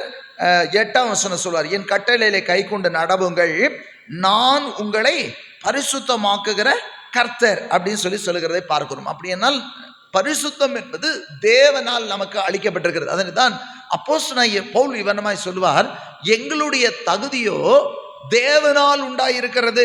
எங்க தகுதி எங்களால கிடையாது. எங்களை தகுதிப்படுத்துகிறவர் யாரு? தேவன் தான். எப்படி அவர் தகுதிப்படுத்துகிறார்? அவருடைய விலையேறப்பெற்ற பரிசுத்த இரத்தத்தினாலே எங்களை தகுதிப்படுத்தி இருக்கிறார் என்று சொல்லி அப்போஸ்தலனாகிய பவுல் தன்னுடைய தகுதியை குறித்து சொல்லுகிறதை பார்க்கலாம். அப்படியானால் ஆண்டவராய் இயேசு கிறிஸ்து இரத்தம் பாவங்களை போக்குவதற்காகவே விலைக்கரையமாய் சிந்தப்பட்டது இயேசுடைய இரத்தம். ஏனென்றால் இரத்தம் சிந்துதல் இல்லாமல் பாவ மன்னிப்பு கிடையாது. அப்ப பாவ மன்னிப்பு உண்டாக வேண்டும் என்றால் இரத்தம் சிந்தப்பட வேண்டும். ஆனால் வேதத்தில் நீங்க பார்த்தீங்கன்னு சொன்னா, எபிரேயர்ல அதற்கு ஒரு தெளிவை கொடுப்பாரு. 2ஆம் அதிகாரத்திலே நீங்கள் 14ஆம் வசனத்தை வாசி பார்த்தீங்கன்னா, ஆண்டுடைய வசனம் இவனமாய் சொல்லப்பட்டிருக்கும், பிள்ளைகள் மாம்சத்தையும் இரத்தத்தையும் உடையவராய் இருக்க அவரும் அவர்களை போல மாம்சத்தையும் இரத்தத்தையும் உடையவரானார் அப்படின்னு போட்டிருக்கோம். அப்படின்னா அதுக்கு முன்னாடி அவருடைய இது வேற.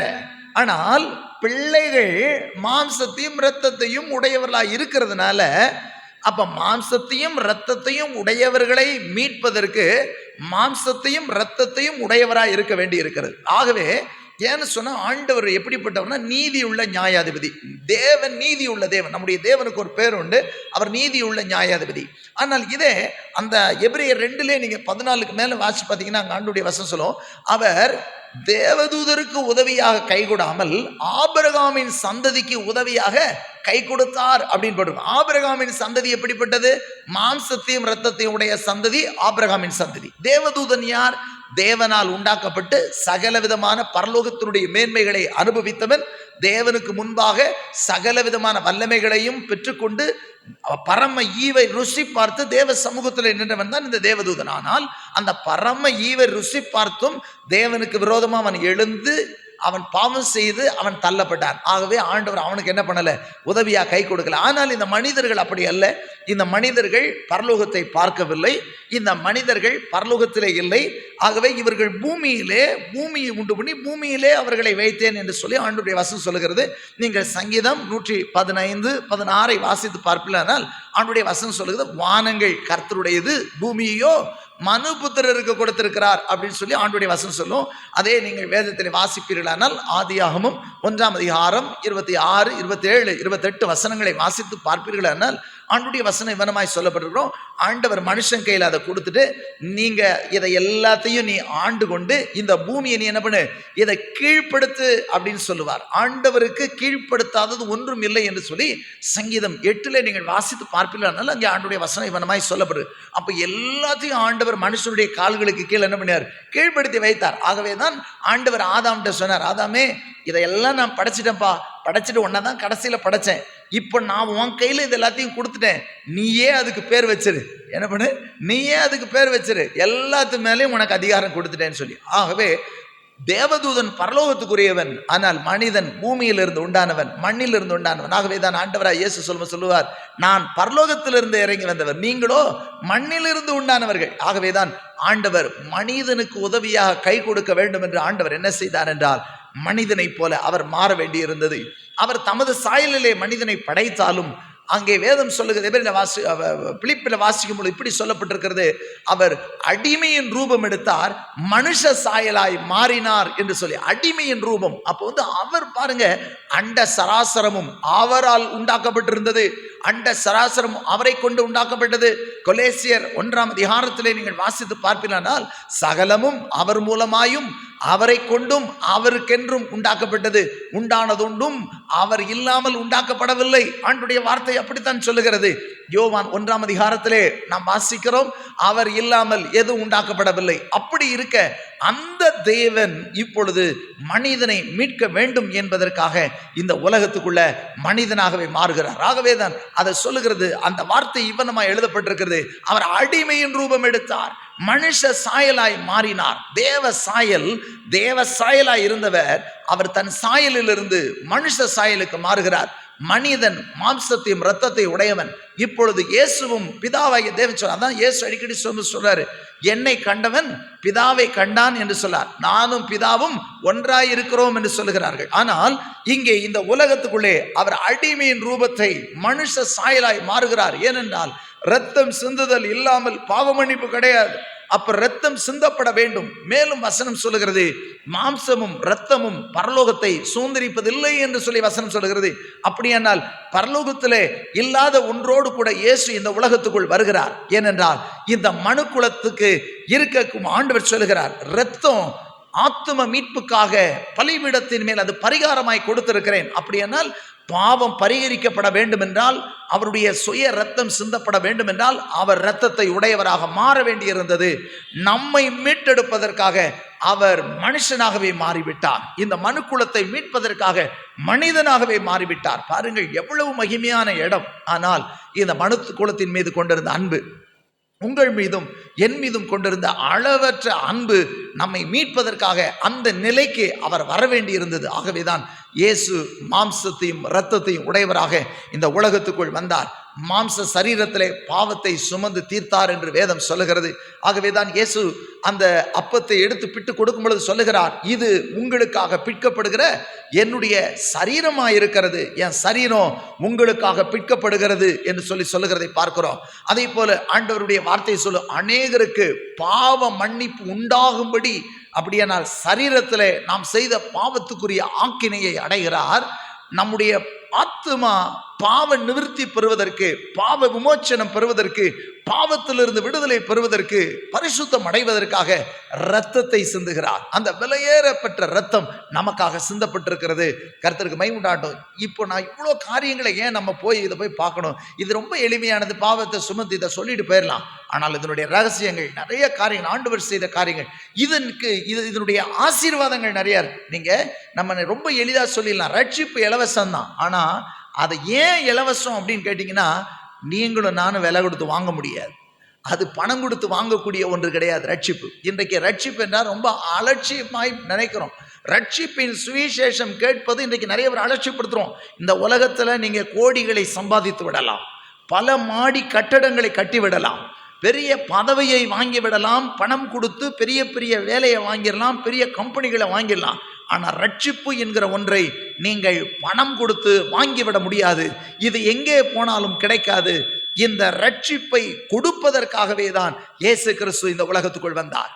அவராலே அன்றி வேறு ஒருவராலும் ரட்சிப்பு கிடையாது. அவரால் மட்டும்தான் ஒரு மனிதனுடைய பாவத்தை போக்கி மீட்டெடுத்து மனிதனை பரிசுத்தவானாய் மாற்ற முடியும். ஆகவேதான் இதை வேறு ஒருவராலும் முடியாது என்பதனால்தான் ஆண்டவராய் இயேசு கிறிஸ்து இந்த உலகத்தில் அவர் அடிமையின் ரூபம் எடுத்தார். அதனால் தான் ஆண்டவராய் இயேசு கிறிஸ்து மாம்சத்தையும் இரத்தத்தையும் உடையவராக அவர் மாறினார். பொதுவாக எல்லாரும் சொல்லுவாங்க, அறியாத ஜனங்கள் சொல்லுவாங்க, பாருங்க உங்க தெய்வத்தை தான் அடிச்சு சிலுவையிலேயே தொங்க விட்டுட்டாங்களே அப்படின்னு சொல்லுவாங்க.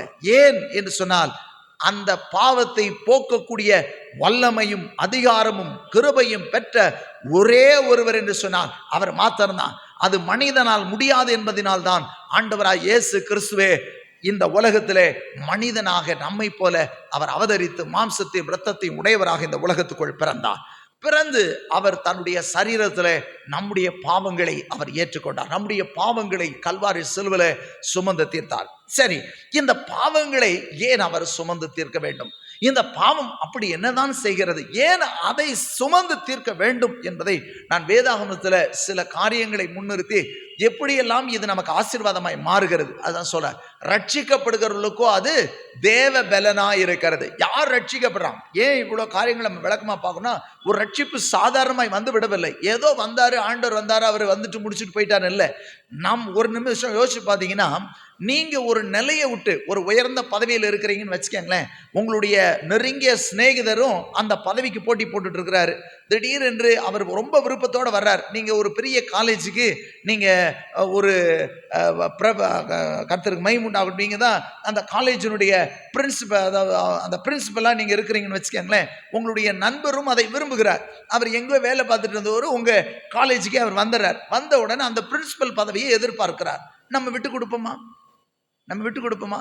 1000 நண்பர்களாக இருந்தாலும் நம்முடைய பதவியையே விட்டு கொடுக்க மாட்டோம். ஆனால் இந்த ரட்சிப்பை பெற்றுக் கொடுப்பதற்காக தேவனுடைய சமூகத்தில் இருந்த மகிமையான சிங்காசனத்தை விட்டுதான் இறங்கி வந்தார் இயேசு இந்த உலகத்துக்குள்ள. வேதம் சொல்லுகிறது, நித்தமும் அவர் பிதாவுடைய மனமகிழ்ச்சியாய் இருந்தாராம். நித்தமும் அவருடைய ஆதியாய் கொண்டு, அவரைத்தான் ஆதியாக கொண்டிருந்தார் பிதாவாய். அப்படிப்பட்ட தேவனுடைய குமாரன் அந்த இடத்தை விட்டு நமக்காக தியாகம் செய்து இந்த உலகத்துக்குள் இறங்கி வந்ததுனால தான் இன்றைக்கு இலவசமாய் ரட்சிப்பை நீங்களும் நானும் பெற்றுக்கொள்கிறோம். ரட்சிப்பு என்பது 3 நிலைகள் உண்டு. அதையும் சொல்லிடுறேன். இன்றைக்கு ஒரே ஒரு ஆசீர்வாதத்தை மட்டும் சொல்லி அதற்கான ஜெபங்களை நாம் எடுக்கும் போது கர்த்தர் உங்களுடைய வாழ்க்கையில அற்புதங்களை செய்வார். ஆண்டவருடைய சத்தியத்தை உறுதிப்படுத்துறதுக்கு அற்புதங்களை செய்வார். இந்த சத்தியங்களை பிரசங்கிக்கப்படுகிற இடத்துல நிறைய கேட்டுக்கொண்டிருக்கும் போதே அற்புதங்கள் நடக்கும். அதனால தான் வசனத்தை கவனிங்கன்னு நான் சொல்றது காரணம். ஏனென்றால் ஆண்டவர் தம்முடைய திருவசனத்தை உறுதி செய்யும்படியாக அற்புதங்களினாலும் அடையாளங்களினாலும் அவர் வசனத்தை என்ன பண்ணாராம், அப்போஸ்தல நாட்களிலே உறுதி செய்தார் என்று சொல்லப்பட்டிருக்கும். ஏன்னா நாங்க சொல்ற சத்தியம்தான் அப்படின்றத உறுதி செய்வதற்காக உங்களுக்கு அற்புதங்களை செய்வார். ஒருவேளை இந்த நாட்களில் நீங்கள் சிலர் பார்த்தீங்கன்னா சில பிரச்சனைகள் முடிவடைய வேண்டும், சில நீண்ட கால கோரிக்கை ஆண்டவர்கிட்ட கேட்டுக்கிட்டே இருப்பீங்க. என் குடும்பத்தில் இந்த பிரச்சனை முடிஞ்சால் நல்லா இருக்கும்னு சொல்லி கேட்டுக்கொண்டே இருப்பீர்கள். அப்படிப்பட்ட பிரச்சனைகள் முடிவே பெறாமல் இருக்கலாம். அப்படிப்பட்டவைகளுக்கும் இந்த 3 நாட்களில் நீங்கள் கேட்கக்கூடிய வசனங்களில் எது பிரச்சனை, என்ன காரணன்றதையும் கண்டுகொள்வீர்கள். அதிலிருந்து எளிதாக நீங்கள் விடுதலையும் பெற்றுக்கொள்வீர்கள். சத்திய வசனம் வழிகாட்டி உங்களை விடுதலை செய்யும். கர்த்தருக்கு மகிமை உண்டாகும். அப்படியானால் இந்த ரட்சிப்பு என்றால் இதனுடைய 3 நிலைகளை நம்ம தெரிந்து கொள்ள வேண்டும். ஒன்று, முதல்ல ஒரு மனிதன் பாவத்திலே ஒரு சாக்கடைக்குள்ள விழுந்து கிடக்கிற மனிதன் தான் பாவ மனிதன். இந்த பாவம் செய்து கொண்டே இருக்கிறான் பார்த்தீங்களா, இந்த மனிதன் சாக்கடைக்குள்ள கிடக்கும் போது சாக்கடை தண்ணி மேல பட்டுக்கிட்டே இருக்கும். இப்போ ரட்சிப்பினுடைய முதல் நிலை அவனை சாக்கடையிலிருந்து வெளியே கொண்டு வந்து நிறுத்தது முதல் நிலை. பாவத்திலிருந்து ரட்சிப்பினுடைய முதல் நிலை, பாவம் செய்கிற மனிதன் பாவம் செய்யாமல் இப்பொழுது அவன் வெளியே வருகிறான். இப்போ சாக்கடையிலேருந்து வெளியே தூக்கி விட்டதுனால ஒரு கல்யாண வீட்டுக்கு நடந்து போகிறவன்னு வச்சுக்கோங்களேன். ஒரு கல்யாண வீட்டுக்கு புறப்பட்டு போகிறான். நல்ல ஒரு காஸ்ட்லியான ஒயிட் ட்ரெஸ் போட்டு போகிறான். காட்டன் காஸ்ட்லி காட்டன் போட்டுட்டு காட்டன் ட்ரெஸ் போட்டுட்டு போகிறாரு. அப்பொழுது திடீரென்று சாக்கடையில் விழுந்துடுறாரு. விழுந்த மனிதனை தூக்கி எடுப்பது முதல் நிலை, பாவத்திலிருந்து தூக்கி எடுத்தல். அப்போ 2வது நிலை என்ன அப்படின்னா, அவனை அதே நிலையில சாக்கடையிலிருந்து தூக்கி எடுத்த மாதிரியே நீங்க கொண்டு போய் கல்யாண வீட்டுக்குள்ள விட்டீங்கன்னா உள்ள அலோவ் பண்ண மாட்டாங்க. ஏன்னா அவன் மேலெல்லாம் என்ன இருக்கு, சாக்கடை இருக்கு. இந்த பாவத்திலிருந்து விடுதலையை கொடுத்தவர் அவன் பாவத்தையும் மன்னிக்கிறவராக இருக்கிறார், பாவத்தை கழுவுகிறவராக இருக்கிறார். ஆகவேதான் வேதம் சொல்லுகிறது, 1 யோவான் 1:7 வாசிக்கிறோம், இயேசு கிறிஸ்துவின் இரத்தம் சகல பாவங்களையும் நீக்கி நம்மை சுத்திகரிக்கிறது. விடுதலை என்பது செய்து கொண்டிருந்த பாவத்திலிருந்து வெளியே வர்றது. சுத்திகரிப்பு என்பது செய்த பாவங்கள் மன்னிக்கப்படுதல், செய்த பாவத்திலிருந்து விடுதலை பெறுதல். செய்த பாவத்துக்கான தண்டனையை அவன் பெறாம அந்த பாவத்துக்கான காரியங்களை அவன் மன்னிப்பு பெறுதல் அல்லது அவன் கழுவப்படுவதல் என்பது 2வது நிலை. 3வது நிலை, அவன் இனி பாவம் செய்யாதபடிக்கு தேவ ஆவியின் பலத்தால் பலப்படுத்தப்படுதல். அப்படின் போது அவன் நித்திய ஜீவன் வந்து சேருகிற வரை அவனுக்கு தம்முடைய ஆவியை அவனுக்கு கொடுத்து அவனை பலப்படுத்தி நித்திய ஜீவ கரை, அதாவது பரலோக வாழ்க்கையில போய் சேருகிற வரை அவனை இந்த உலகத்துல கரைவிடாம இந்த உலகத்துல ஜீவனுள்ளவனாய் ஜீவனம் பண்ண வைப்பது தான் ரட்சிப்பு. ஆகவேதான் ரட்சிக்கப்படியான்னு சேட்டா நிறைய பேருக்கு இன்னைக்கு சொல்ல தெரியாது. ரட்சிப்புனா என்னன்னு கேட்டாலும் சொல்ல தெரியாது. சிலர் கேட்குறவங்ககிட்டே நீங்க கேட்டாலே நீங்கள் ரட்சிக்கப்பட்டிருக்கீங்களான்னு பொதுவாக கேட்பாங்க. நம்மளை அப்படி கேட்டாங்கன்னா அவங்ககிட்ட நீங்கள் ரட்சிப்புனா என்னங்கன்னு கேட்டால் அவங்களுக்கு சரியான விளக்கங்கள் சொல்ல தெரியாது. ஆனால் ரட்சிப்பினுடைய நிலை இதுதான். இந்த நிலை தான் நம் செய்த பாவத்தை விட்டு வெளியே வந்து செய்த பாவத்திற்கான மன்னிப்பை தேவனிடத்தில் பெற்று இனி பாவம் செய்யாத ஒரு பலனுள்ள ஒரு வாழ்க்கை வாழ்வதுதான் ரட்சிப்பினுடைய வாழ்க்கை. ரட்சிப்பு என்பது ஒரே நாளில் முடிந்துறது கிடையாது. அனுதினமும் தேவ பிரசன்னத்தினாலே பாதுகாக்கப்படுதல், இது ரட்சிப்பு. அப்ப இந்த ரட்சிக்கப்படுகிறவர்களுக்கு இது தேவ பலன் செய்கிறது அப்படின்னு சொல்லப்படுது. அப்ப சிலுவை பற்றிய உபதேசம் கெட்டு போகிறவர்களுக்கு அது பைத்தியமாக இருக்கும். ஆனா ரட்சிக்கப்படுகிற பிள்ளைகளுக்கு அது தேவ பலனா இருக்கிறது. அப்ப என்ன பலன்? பலன் என்று சொன்னால் அந்த பலன் சில காரியங்களை செய்யும். நமக்குள்ள ஒரு பலன் இருந்ததுன்னு வைங்களேன், வேலை செய்ய முடியும். நமக்குள்ள ஒரு பலன் இருந்தா பிரயாணம் பண்ண முடியும். நமக்குள்ள ஒரு பலன் இருந்தா மற்றவர்களுக்கு உதவி செய்ய முடியும். நமக்குள்ள ஒரு பலன் இருந்தா நாம் மற்றவர்களுக்கு ஒரு மாடலா இருக்க முடியும். இப்படி பல காரியங்களை சொல்லலாம் தேவ பலத்திற்கு நாம் உதாரணமாக. அப்போ இன்னும் பல காரியங்களை சொல்லணும்னு சொன்னா, இந்த ரட்சிப்பு எப்படி பேலன்ஸ் செய்கிறது? ஒரு மனிதனுக்குள்ள ரட்சிப்பு வரபோது, ஆகவேதான் இயேசு சொன்னார், யோவான் 10ஆம் அதிகாரம் நீங்கள் 9ஆம் வசனத்தை வாசி பார்த்தீங்கன்னா, இயேசு சொல்லுகிறார், நானே வாசல், ஒருவன் என் வழியாய் உட்பிரவேசித்தால் அவன் ரட்சிக்கப்படுவான். ஃபர்ஸ்ட் ஆண்டவர் கொடுக்கக்கூடிய மிகப்பெரிய விலையேற பெற்ற பிளெஸிங்ஸ் ரட்சிப்பு. அவன் ரட்சிக்கப்படுவான். அதற்கு பின்பு சொல்வார், அவன் உள்ளும் புறம்பும் சென்று மேய்ச்சலை கண்டடைவான். உள்ளும் புறம்பும் என்று சொன்னால் உள்ளான ஆசீர்வாதம். உங்களுக்குள்ள சமாதானமோ சந்தோஷமோ மகிழ்ச்சியோ கிருபையோ எதுவாக இருந்தாலும் உங்களுக்கு உள்ள வர்ற ஆசீர்வாதம் ரட்சிப்புக்கு அப்புறம். ரட்சிக்கப்படாமலே இவைகளை பெற்றுக்கொள்ள முடியாது. அதனால தான் சிலர் என்னதான் வந்தாலும் அந்த ரட்சிப்புக்கு ஏதுவாக தங்களுடைய எண்ணங்களையும் சிந்தைகளையும் தேவனுக்கு நேராக திருப்பலைன்னா ஆண்டவர் சொன்ன உள்ளான ஆசீர்வாதம் வர்றது கிடையாது. இன்னும் எனக்கு சமாதானம் இல்லை, இன்னும் எனக்கு பிரச்சனைகள், போராட்டம் இருந்தாலும் நமக்குள்ள ஒரு சமாதானம் இருக்கும். இந்த உலகத்தில் பாடே இல்லைன்னு கிடையாது. வசனம் சொல்லுகிறது, இயேசு சொல்லி போனார், இந்த உலகத்திலே உங்களுக்கு உபத்திரவம் உண்டு. இயேசு சொல்லி போனார், என்ன சொன்னார்? பச்சை மரத்துக்கே இதை செய்வாங்கன்னா பட்டை மரத்துக்கு என்ன செய்ய மாட்டாங்க? பாடுகள் உண்டு. உலகம் உங்களை பகைக்கும், ஆச்சரியப்படாதீங்க. அது முன்னமே உலகம் என்னை பகைத்தது. நல்ல ஒரு பாட்டை ஐயா எடுத்து பாடினாங்க. உலகம் என்னை பகைத்தாலும் நான் என்ன பண்ண மாட்டேன், உலகம் பகைத்தாலும் உறவினர்கள் வெறுத்தாலும் நான் உங்களை விட்டு போக மாட்டேன்னு சொல்லி அருமையான ஒரு நல்ல பாடல் அது. அதுதான் கிறிஸ்துவ வாழ்க்கை என்பது. ஆனால் இந்த பாடுக்கு மத்தியில் நம்ம அப்படியே சோர்ந்து போயிடுவோமா, அல்லது இழப்புக்கு மத்தியில் சோர்ந்து இல்லை. ஆனால் அதில் தான் ஆண்டவர் நம்மை பலப்படுத்தி, அதுதான் பலன். அந்த ரட்சிக்கப்பட்டவர்களுக்கு இருக்கிற தேவ பலனே என்னன்னா, இவைகளுக்கு மத்தியிலும் அந்த உள்ளான ஆசீர்வாதங்களை அவர்கள் அனுபவிப்பார்கள். இயேசு சொல்லி போனார், என்னுடைய சமாதானத்தை உங்களுக்கு வைத்து போகிறேன் என்று சொன்ன அந்த விதமான சமாதானம் நம்மை ஆட்கொண்டு நம்மை வழி நடத்தார்கள். கிறிஸ்துவ வாழ்க்கையினுடைய சமாதானம் வேறு. வெளியில பார்க்குற மாதிரி கிடையாது, உலக மனுஷன் கொடுக்குற மாதிரி கிடையாது. உலக மனுஷனுக்கு அப்போ டெம்பரவரியா தெரியும், ஆனால் நம்மளுக்கு அப்படி கிடையாது. இன்டர்னலி எல்லா நாட்களும் அந்த சமாதானம் நம்மை ஆட்கொள்ளும். அப்போ கர்த்தருக்கு மகிமை உண்டாகும். அப்படியானால் இந்த ரட்சிக்கப்படுகிறவர்களுக்கு தேவ பலனாக இருக்கிறது. அப்போ என்ன பலன் செய்கிறது அப்படின்னு கேட்டிங்கன்னா, வேதத்தில் இந்த பாவத்தை அவர் சுமந்து தீர்ப்பதனுடைய மிக முக்கியமான காரணம், இன்றைக்கு இந்த உலகத்தில் நீங்கள் எதையெல்லாம் பிரச்சனைன்னு சொல்றீங்களோ, இந்த பிரச்சனைகள் எல்லாம் தீர்வு எங்கே கொண்டு வைப்பார்னா அந்த ரட்சிப்பில் தான் வைப்பார். ஆகவேதான் ரட்சிப்புக்கு அப்புறம் மற்ற 2 ஆசீர்வாதங்களை அங்கே வைக்கிறத பார்க்க முடியும். அப்படியானால் வேதத்தில் ஒரு சம்பவத்தை நம்ம பார்ப்போம். மத்தேயு எழுதின சுவிசேஷம் 9ஆம் அதிகாரத்தில் ஒரு சம்பவத்தை நீங்கள் பார்க்கலாம். அங்கே திமிர்வாதக்காரன் ஒருவனை அங்கே 4 பேர் ஆண்டவராக இயேசு இருக்கிற இடத்துக்கு கொண்டு வந்து வைப்பாங்க. நீங்கள் அதை பார்த்தீங்கன்னா அதில் நீங்கள் வாசிக்கலாம், நீங்கள் வாட்சி பாருங்கள் மத்தேயு 9ஆம் அதிகாரத்தில். அப்போது இயேசு ஒரு காரியத்தை செய்வார், மகனே நீ திடன்கொள், உன் பாவம் உனக்கு மன்னிக்கப்பட்டது அப்படின்னு சொல்லி ஆண்டவர் சொல்வார். சொன்ன உடனே சுற்றி இருக்கக்கூடியவர்கள் எல்லாம் பேசுவாங்க, இவர் தேவதூஷணம் சொல்றாரு, இவர் தேவதூஷணம் சொல்றாரு. ஆனால் ஏன் அவங்க சொல்றதுக்கு காரணம் என்னன்னா, இயேசு அநேக அற்புதங்களை செய்தார். இயேசு இடத்துல கண் பார்வை தெரியாத வந்தாங்க, தொட்டாரு, இதை செய்ய எனக்கு வல்லமை உண்டு விசுவாசிக்கிறேன், ஆமா ஆண்டவரேனா, உடனே விசுவாசத்துக்கு உனக்கு கடவுதுன்னா சுகமாயிடுச்சு. ஒருத்தவனுக்கு ஒரு கை சும்மி போயிருக்கு, ஒரு கை நல்லா இருக்கு. அப்போ சொல்றாரு, எல்லாருக்கும் முன்னாடி எழுப்பி நின்று மறுக்கை உன் கையை நீட்டுன்றாரு, நீன்றது சரியாயிருது. குஷ்டரோகி உமக்கு சித்தமானால் என்னை சுத்தமாக்க உம்மாலே ஆகும் அப்படின்னு சொன்ன உடனே போகலாம் சுகமாயிட்டுன்னு சொல்றாரு. அவனை தொட்டு ஆண்டவர் சுகமாக்கி விட்றார். 10 குஷ்டரோகி வரும்போது நீங்கள் போய் உங்களை காட்டுங்கன்றார், சுகமாயிடுறான். இப்படி நிறைய காரியங்களை நினைப்பா. அப்படி இருக்கிற பட்சத்தில் எந்த மனிதனுக்கு ஆண்டவர் சொல்லுகிறார், உன் பாவம் உனக்கு மன்னிக்கப்பட்டது அப்படின்னு சொன்னவனை சுற்றி இருக்கவங்களுக்கெல்லாம் என்னப்பா அது தேவதூஷணம் சொல்றார், பாவத்தை மன்னிக்கிறதுக்கு இவர் யாரு அப்படின்னு சொல்லி எல்லாம் கேட்கிறதை நீங்கள் அதில் பார்க்கலாம். நமக்கு ஒரு முக்கியமான காரியம் தெரியும், நம்ம இயேசு என்கிற பெயருடைய அர்த்தம் கண்டிப்பாக நமக்கு தெரிய வேண்டும்.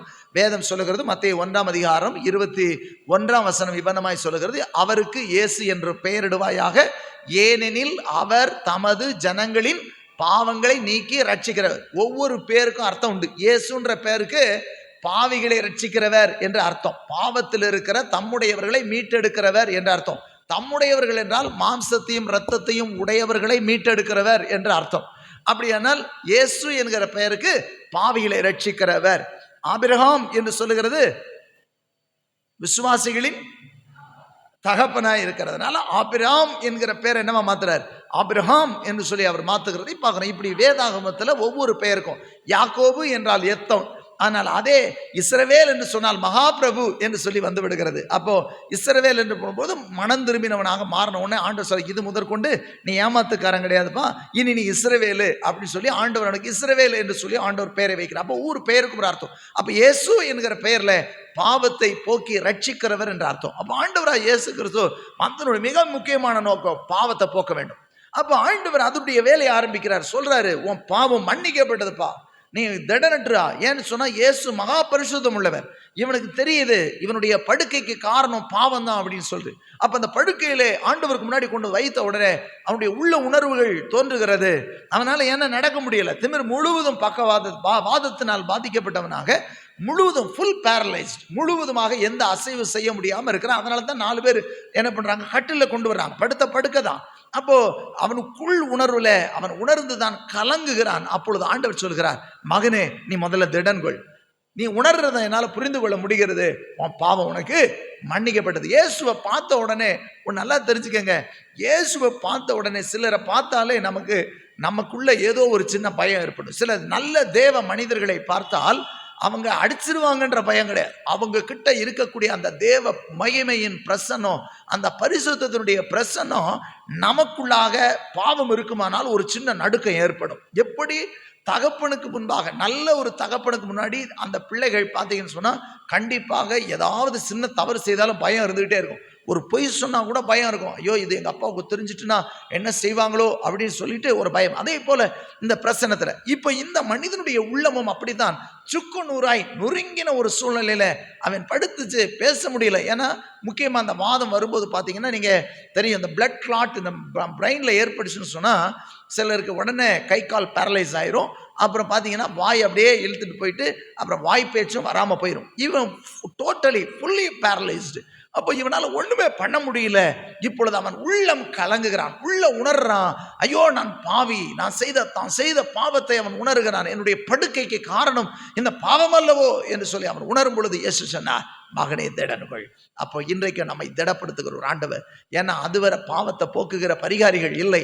அன்றைக்கு பிரதான ஆசாரியரே வருஷத்துக்கு ஒரு முறை தான் அந்த மகா பரிசுத்தோட போக முடியும். அவரே அங்க போறதுக்கு 7 முறை, ஒரு 7 நாள் தன்னை சுத்திகரிக்க வேண்டி இருந்தது. ஆனாலும் கூட பயத்தோடு நடுக்கத்தோடு தேவ சமூகத்தை அடைந்தார்கள். ஆனால் இப்பொழுது இந்த பாவத்தோடு இருக்கிற மனுஷன் தேவனை பார்த்த உடனே, இயேசுவை பார்த்த உடனே உன்னுடைய உள்ளத்துல உண்டான அந்த கலக்கத்தை ஆண்டவர் சொன்னார், திடன்கொள், முதல்ல உன் பாவம் உனக்கு மன்னிக்கப்பட்டது, உன் பாவம் உனக்கு மன்னிக்கப்பட்டது. ஏன்னா அவனுக்கு தெரியுது, ஏன்னா இயேசு எத்தனையோ அற்புதங்களை செய்கிறார்.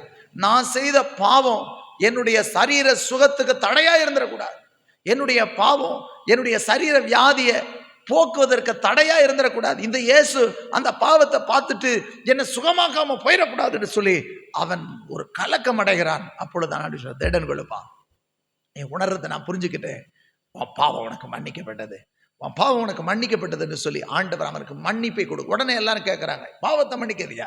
அப்ப இயேசு சொல்லுகிறார், எது எளிது, உன் பாவம் உனக்கு மன்னிக்கப்பட்டதுன்னு சொல்றது எளிதா, இல்லை எழுந்து நட என்று சொல்றது எளிதா? இயேசு எழுந்து நடன்னு சொன்னா எந்திரிச்சு நடந்து போயிருப்பாரு. ஆனா பாவம் மன்னிக்கப்படுவது கடினம், நடக்க வைக்கிறது ஈஸி. எந்திரிச்சு நடன்னா நடந்துருவான். ஆனா அவன் பாவத்திலிருந்து விடுதலை பெறாமல் அவன் நடந்தாலும் அதனால் பிரயோஜனம் கிடையாது. ஆகவே தான் 10 குஷ்டரோகியில 9 பேர் ஓடி போயிடுவாங்க. ஒரே ஒரு ஆள் மட்டும் திரும்ப வந்து ஆண்டுடைய பாதத்தில் விழுந்து ஆண்டவருக்கு ஸ்தோத்திரம் செலுத்துவான். அப்ப ஆண்டவர் இயேசு சொல்வார், மற்ற 9 பேர் எங்கன்னு கேட்டுட்டு சொல்வார், உன் விசுவாசம் உன்னை ரட்சித்தது என்பார். ரட்சிப்பை பெற்றுக்கொண்டான், சுகத்தை மட்டும் கிடையாது. நாம் இன்றைக்கு அநேகர் பார்த்தீங்கன்னா இயேசு இடத்துல சுகம் கிடைக்குமா, நன்மை கிடைக்குமா, ஆசீர்வாதம் கிடைக்குமா, அதோடு நின்று விடு. அப்படி அல்ல, ஆண்டவர் கொடுக்கிற விலையேற பெற்ற ஒன்று என்று சொன்னால் அது ரட்சிப்பு. ஆகவே அந்த ரட்சிப்பை அவன் பெற்றுக்கொள்கிறான். அப்ப அதான் சொல்றாரு, எழுந்து நடன்னு சொல்றது ஈஸி, அவனை நடக்க வச்சுட்டு போயிருவேன். ஆனா அவன் பாவ மன்னிப்பை பெறாமல் நடந்தால் அவன் போய் விழக்கூடிய இடம் பாதாள குழியாக இருக்கும். அவன் நரக பாதாளத்திலே போய் விழுவான். ஆகவே எல்லாவற்றுக்கும் மேலானது அவனுக்கு பாவ மன்னிப்பு என்பது ஒன்றுதான் தேவை. இன்னைக்கு ஒவ்வொருவரும் நம்ம அனைவரும் எப்பொழுதும் எதிர்பார்க்கிற மிக முக்கியமான ஒன்று, பாவ மன்னிப்பின் நிச்சயம் எனக்குள்ள இருக்குதா, தினந்தோறும் நிதானிச்சு பார்க்கணும். அதனால தான் நம்ம ஆர்டர் ஆஃப் சர்வீஸில் பாவ அறிக்கை ஜெபம் நம்ம செய்கிறோம். பாவ அறிக்கை ஜெபம் விசுவாச பிரமாணம் சொல்றதுக்கெல்லாம் காரணம் உண்டு. அந்த பரிசுத்தவான்களால் ஒழுங்குபடுத்தப்பட்டது. ஒருவேளை வெளியில் இருக்கக்கூடியவர்கள் கேலி கூத்தா சொல்லலாம், நாங்கள் நம்முடைய மெயின்லைன் சர்ச்சஸ் அது ஒரு பாரம்பரியம் என்று சொல்லி. பாரம்பரியம் அல்ல, அதில் அர்த்தங்கள் இருக்கிறது. அதில் என்ன இருக்குது? அர்த்தங்கள். நீங்கள் பொறுமையாக நீங்கள் சொல்கிறவங்க மனப்படமாக சொல்லிடுவோம், அப்படி கிடையாது. அதை நீங்கள் நிதானித்து வாசித்து பார்த்தீங்கன்னா அதில் எவ்வளோ டீப் அதில் இருக்குன்றது தெரியும்.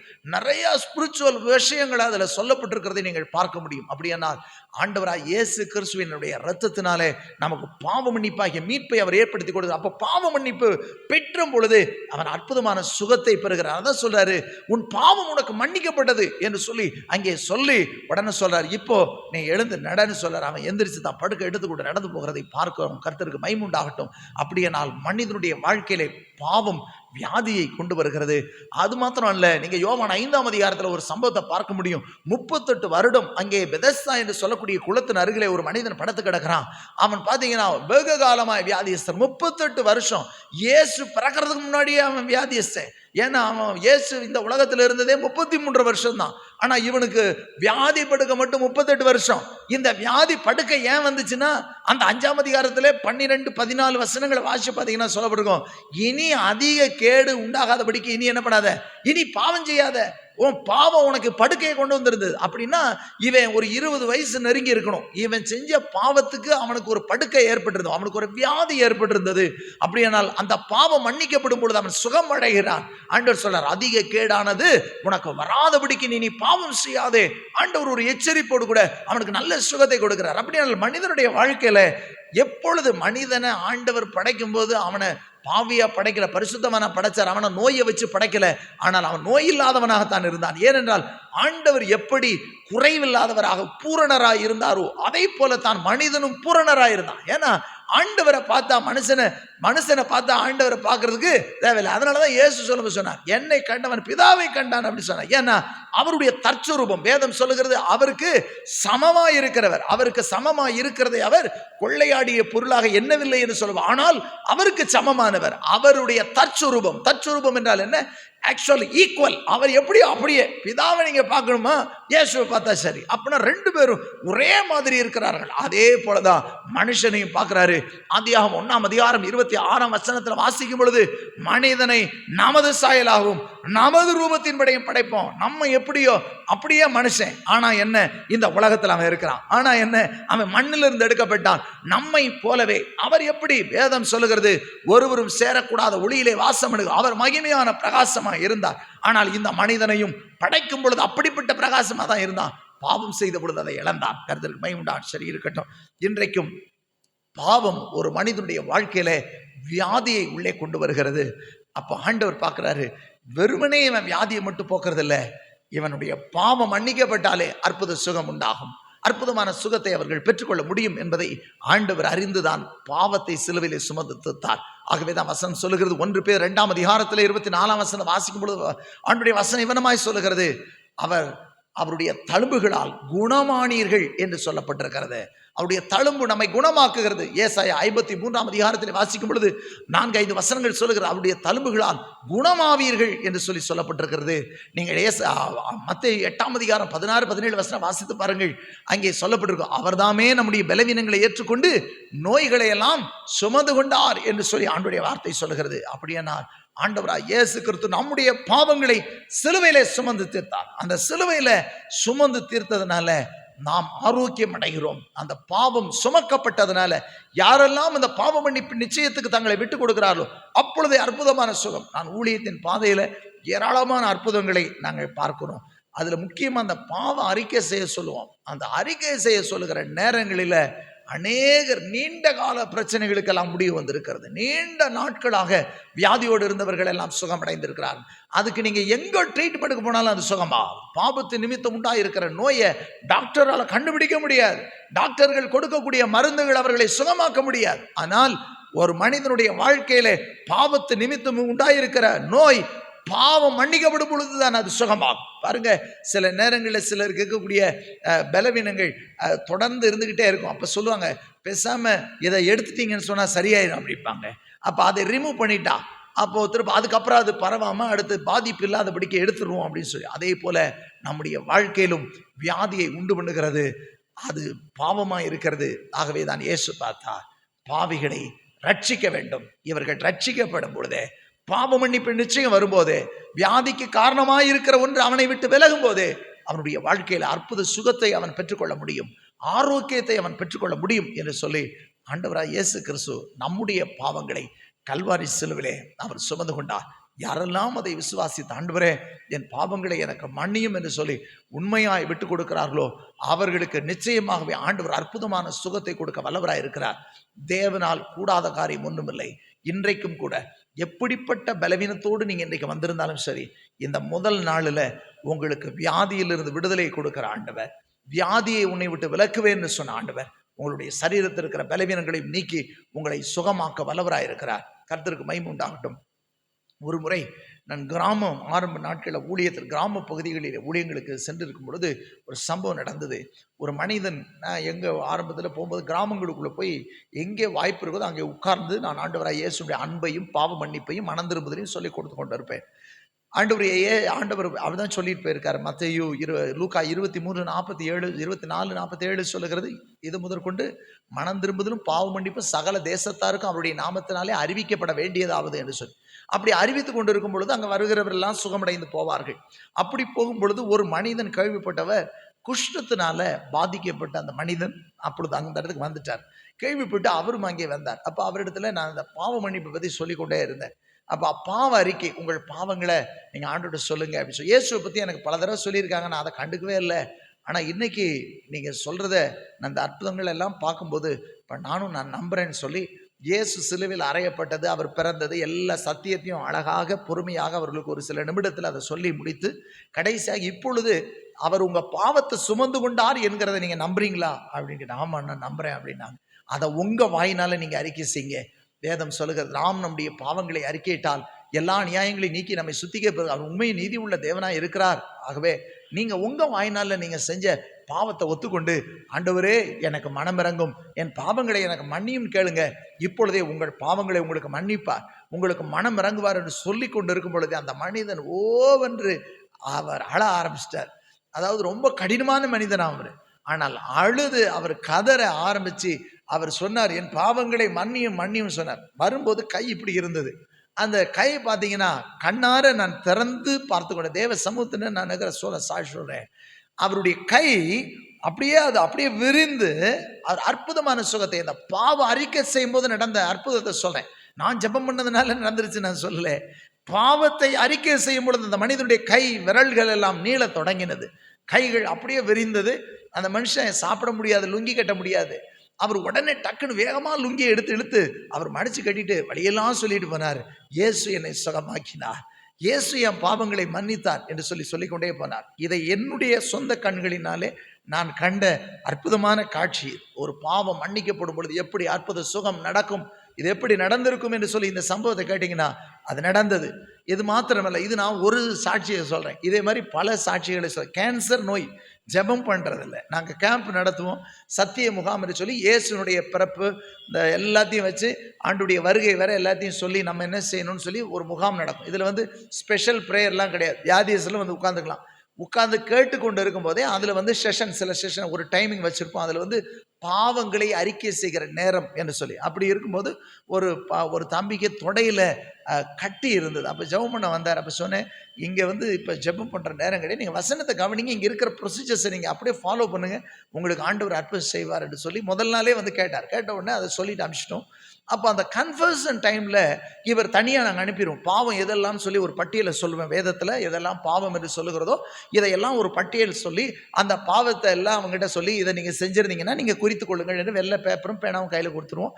அப்போ அவங்க அதை குறித்து கொள்வார்கள், இந்த பாவம் நம்ம செஞ்சுருக்கோம் அப்படின்றத. இப்போ ஒருவேளை அவர்கள் அதாவது ஒருத்தர் திருடி இருந்தாங்கன்னு சொன்னால், அல்லது விக்கிரக ஆராதனைக்கு தன்னை அர்ப்பணித்திருந்தாங்கன்னா, அல்லது கர்த்தர் அருவருக்கிற பாவங்களுக்கு விட்டு கொடுத்தா, இதெல்லாம் எது பாவம்னு நிறைய பேருக்கு தெரியாமலே செய்வோம். அப்போ இந்த பாவங்களை எல்லாம் விளக்கம் சொல்லி அவங்க அதை குறித்து கொண்டு நீங்கள் போய் கன்ஃபஸ் பண்ணுங்கன்னு ஒரு சில நிமிடங்கள் அவர்களுக்கு டைம் கொடுப்போம். அப்படி போய் இவர்கள் தங்களுடைய பாவங்களை அறிக்கை செய்து விட்டு நேராக வந்தான், அண்ணே என்னுடைய கால்கள் அந்த கட்டி ரெண்டும் இப்பொழுது இல்லை, அது கேன்சர் கட்டிகள், அது ரெண்டுமே இப்போ இல்லை என்கிற சாட்சியை முடிச்சு கன்ஃபஸ்மெண்ட் முடிச்சுட்டு வந்த உடனே நேரில் சொன்னான். கர்த்தருக்கு மகிமையுண்டாட்டும். ஆண்டவர் எவ்வளோ நல்ல ஆண்டவர். நம்ம சும்மா விளையாட்டுத்தனமாக பாவ அறிக்கை ஜெபம் நம்ம வைக்கல. நம்முடைய ஜெபங்களில் இந்த பாவ அறிக்கை ஜெபம் என்பது ஏனென்றால் வசனம் சொல்லுகிறது, மனுஷன் தவறு செய்யாத மனுஷன் கிடையாது. நம்ம ரட்சிக்கப்பட்டதுக்கு பின்பாக கூட சில தவறுகள் தவறி விடுகிறோம், சில நேரங்களில் கோவப்படுறோம், சில நேரங்களில் திட்டி விடுகிறோம். ஆனாலும் கூட ஆண்டவர்கிட்ட கேட்குறோம், ஆண்டவரே இனி நான் இந்த தவறு செய்யாதபடிக்கு என்னை பலப்படுத்தும் என்று சொல்லி ஆண்டவரிடத்தில் கேட்டு பலன் கொள்ளுகிறோம். அதனால தான் நமக்கு இந்த பாவ மன்னிப்பு என்கிற ஒன்று நமக்கு ரொம்ப அவசியம். இந்த பாவ மன்னிப்பு நிச்சயம் நமக்கு அவசியம். இது இல்லாத கிறிஸ்துவ வாழ்க்கை நமக்கு ஒரு வீணான வாழ்க்கையாக இருக்கும். ஆனால் இந்த பாவ மன்னிப்பு நிச்சயம் வரும் பொழுது அற்புதங்கள் நடக்கும். பாவத்தினால் ஒருவேளை வியாதிகள் உள்ள இருக்குன்னு சொன்னா, பாவத்து நிமித்தம் வியாதி வர்றதுக்கு நிறைய காரணம் வேதாகமம் சொல்லுகிறது. ஆனால் பாவத்து நிமித்தம் அந்த வியாதியாக இருந்தால் அந்த பாவம் மன்னிக்கப்படும் பொழுதே அற்புதமான சுகம் உங்கள் சரீரங்களில் நீங்கள் அனுபவிப்பீர்கள். இதையெல்லாம் இயேசு சிலுவையிலே சுமந்து கொண்டார், கல்வாரி சிலுவை. ஆகவே தான் சொன்னார், அவர் தாமே நம்முடைய பலவீனங்களை ஏற்றுக்கொண்டு நோய்களை எல்லாம் சுமந்து கொண்டார் என்று சொல்லி ஆண்டுடைய வசனம் சொல்லுகிறது. கர்த்தருக்கு இன்றைக்கும் கூட உங்களுக்கு அற்புதமான சுகத்தை கொடுக்க ஆண்டவர் வல்லவராக இருக்கிறார். அவர் சுகத்தை கொடுப்பார், அற்புதமான சுகத்தை தந்து உங்களை ஆசீர்வதிப்பார். ஒரே ஒரு சாட்சியை மாத்திரம் சொல்லிவிட்டு நான் ஜெபிக்க ஆசைப்படுகிறேன். என்னுடைய தாயார் 2010ஆம் ஆண்டில் அவர்கள் கேன்சர்னாலே பாதிக்கப்பட்டிருந்தார்கள். என்னுடைய அண்ணன் அண்ணி 2 பேருமே டாக்டர்ஸ். எங்கள் அண்ணி இதுவரை இங்கே ராஜாஜியில் தான் பார்த்தீங்கன்னு சொன்னால் எம்ஆர்டி முடிச்சிருந்தாங்க. அவங்க ஸ்கேன் டிபார்ட்மெண்ட்டில் அவங்க இருந்தாங்க. டாக்டர் ஜேஸ்லின்னு சொல்லிட்டு இங்கே தான் இருந்தாங்க. என்னுடைய அண்ணனும் இங்கே தான் இருந்தாங்க. இங்கே தான் படித்ததெல்லாம் மதுரையில் தான் படித்தாங்க. இப்பொழுது தூத்துக்குடி மெடிக்கல் காலேஜில் ப்ரொஃபஸராக இருக்கிறாங்க. அண்ணியும் தூத்துக்குடி மெடிக்கல் காலேஜில் தான் இப்போ தான் ட்ரான்ஸ்ஃபர் ஆகி அங்கே வந்திருக்கிறாங்க. அங்கே அற்புதம் ஹாஸ்பிட்டல்ஸ் என்று சொல்லி வைத்திருக்கிறார்கள். எங்களுடைய தாயாருக்கு கேன்சர் என்று சொன்ன உடனே இங்கே இருக்கக்கூடிய ஒரு சிறப்பு மருத்துவமனையிலே அவர்களை அனுமதித்திருந்தார்கள். அனுமதித்திருக்கும் பொழுது கேன்சர் அது பயங்கரமாய் ஆனதுனால ஃபைனல் ஸ்டேஜுக்கு வந்துட்டாங்க. இப்பொழுது அறுவை சிகிச்சை செய்தாலும் அவங்க மறிச்சு போயிடுவாங்க. ஒருவேளை அப்படியே தள்ளி போட்டாலும் ஒரு 2 மாதங்கள் தள்ளலாம், இல்லை கொஞ்சம் அப்படின்னு பார்த்தோன்னு சொன்னால் ஒரு 2 வருஷம் நீங்கள் தூக்கிட்டு சமைக்கிற மாதிரி இருக்கும் அப்படின்னு சொன்னாங்க. அப்பொழுது எங்கள் அப்பா முதல் தடவை ஆப்ரேஷன் தேட்டர் கொண்டு போயிட்டு ஒரு மணி நேரம் அவர்களை வைத்து விட்டு எல்லா டாக்டர்ஸும் ஆலோசனை பண்ணிட்டு 7 டாக்டர்ஸ் எல்லாம் ஆலோசனை பண்ணிட்டு என்ன செய்யறது, ஒரு மருத்துவருடைய தாயாராக இருக்கிறாங்க, இது ரொம்ப ரிஸ்க்காக இருக்குது அப்படின்னு சொல்லிட்டு திருப்பி அனுப்பிட்டாங்க. சில மாத்திரைகளை கொடுத்தாங்க. என்னுடைய தாயார் கிட்டத்தட்ட more than 40 days மிகுந்த உபத்திரம், வேதனை தாங்க முடியாமல், அந்த கேன்சர் சில கேன்சர்லாம் வலி தாங்க முடியாது, அது அப்படியே உள்ளே இருக்கிறது தின்னும். அப்படியே அந்த கடிச்சதுன்னா எப்படி இருக்கும், ஒரு எறும்பு கடிச்சா நம்மளால் தாங்க முடியல, உள்ளே இருக்கக்கூடிய கிருமி உள்ளே அதை கடிக்கும்போது அது வேதனை தாங்க முடியாது. வேதனையில் அவர்கள் தூக்கம் இல்லாமல் இருந்தார்கள். ஆனால் 2வது முறை வர சொன்னால் திரும்பியும் அதே காரியத்தை சொன்னாங்க. என் தகப்பனார் சொன்னாங்க, அப்போ நீங்கள் ஆப்ரேஷன் பண்ண வேண்டாம், நீங்கள் அனுப்பினீங்க, டிஸ்சார்ஜ் பண்ணி வீட்டுக்கு வந்துட்டாங்க. அப்பொழுது ஆண்டவராக இயேசு கிறிஸ்துவினுடைய இந்த வசனங்களை எல்லாம் அவங்களுக்கு சொல்லி, எங்கள் அம்மா நல்லா சிறு வயதிலே தேவ ஆவினால் நிரப்பப்பட்டவங்க தான். ஆனாலும் அவர்கள் இந்த வசனங்களை அறிக்கை செய்து கொண்டே இருக்க சொல்லி நான் சில வசனங்களை அவர்களுக்கு காண்பித்து விட்டு நான் ஜெபித்து விட்டு நான் கடந்து போய்விட்டேன். என்னுடைய அறைக்கு கடந்து போனதுக்கப்புறம் நைட்டு ஒரு 1 மணிக்கு ஒரு தடவை, ஒரு 10 மணிக்கு ஒரு தடவை அந்த மாதிரி ஜோம் பண்ணிட்டு போய் படுத்துட்டேன். ஆனால் நடந்த அற்புதம் பாருங்கள். இவங்க இந்த வசனங்களை, ஆண்டவர் பாவங்களை, என் பாவத்தெல்லாம் சுமந்து கொண்டீர், எனக்காக ரத்தம் சிந்தினீர், இதெல்லாம் சொல்லி கொண்டு இருக்கும்போதே ஒரு சொட்டு ரத்தம் அந்த கேன்சர் கட்டி இருந்த இடத்திற்கு நேராக விழுவதை போல ஒரு தரிசனத்தை அவர்கள் கண்டார்களாம். கண்ட மாத்திரத்தில் அவர்களுக்கு அயந்த நித்திரன்னா கண்ணு திறக்க முடியாமல் அப்படி தூக்கம், பயங்கரமான தூக்கத்துக்கு போயிட்டாங்க. அதுக்கப்புறம் காலையில் பார்த்தா எப்பொழுதும் 4 மணிக்கெல்லாம் எந்திரிச்சு ஜெபிக்கிற ஆள், எந்த சூழ்நிலையும் ஜெபம் பண்ணிட்டு இருப்பாங்க. காலையிலே அவர்கள் எழுவ தாமதிக்கிறது, போய் பார்த்தா நல்லா தூங்கிட்டு இருக்காங்க. தூங்கி எந்திரிச்ச உடனே பார்த்தா அந்த கேன்சர் கட்டி இருந்ததற்கான சுவடும் இல்லை, கேன்சரும் இல்லை. இன்றளவும் என்னுடைய தாயார் இருக்கிறாங்க. 2010 நடந்த அற்புதம் இது. இப்பொழுது 2026, இப்பொழுதும் எங்கள் அண்ணனுடைய ஹாஸ்பிட்டலில் இருந்துட்டு வரக்கூடிய வியாதிய செல்லுக்கு கூப்பிட்டு ஜெபம் பண்ணிக்கிட்டு அங்கே இருக்கிறவங்களுக்கெல்லாம் இயேசுவின் அன்பை எடுத்து சொல்லி கொண்டு இருக்கிறார்கள். மருத்துவர்கள் கைவிட்டு விடலாம், ஆனால் தேவனால் கூடாத காரியம் ஒன்றுமில்லை. ஆண்டுடைய வசனம் எல்லாம் பொய் அல்ல, இதில் எழுதப்பட்டிருக்கிறதெல்லாம் ஜீவன் உள்ளது, இதில் எழுதப்பட்டிருக்கிறதெல்லாம் ஆவியாக இருக்கிறது. அப்போ அற்புதங்கள். ஆகவே மற்றவங்களுக்கெல்லாம் நடக்கல இல்லை, ஆனால் எதையும் எப்படியும் செய்ய அவர்களுக்கு முடியும். ஹல்லேலூயா. நமக்கு இதுதான் அப்படின்னு வச்சு அதை கண்டிப்பாக அதை செய்வார். இன்றைக்கும் கூட முடியாத வியாதிகளையும் நீக்கி உங்களை சுகமாக்க அவர் வல்லவர்.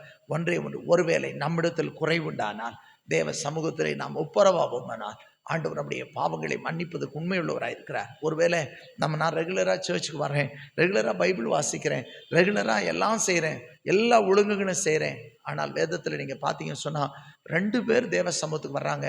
ஒருத்தர் சொல்கிறான், நான் இவனை போல கிடையாது, நான் வாரத்தில் சரியாக உபவாசம் பண்ணுறேன், நான் தசம பாகம் கொடுக்குறேன், எல்லாம் செய்கிறேன்னு சொல்லிட்டு இவனை போல கிடையாதுன்னு சொல்லிட்டான். ஆனால் அவன் சொல்கிறான், ஆண்டவரே பாவியாகி என் மேல் கிருபையாயிருன்னு சொல்லிட்டு ஆண்டவரை ஏறிட்டு முகத்தை தலையை உயர்த்தி ஆண்டவருடைய முகத்தை ஏறிட்டு பார்க்க துணியாம பாவியாகி என் மேல் கிருபையாயிரும் அப்படின்னு சொல்லி அவன் கேட்ட உடனே ஆண்டு சொல்ற, அவனல்ல இவனே நீதிமான் அப்படின்னு சொன்னார்.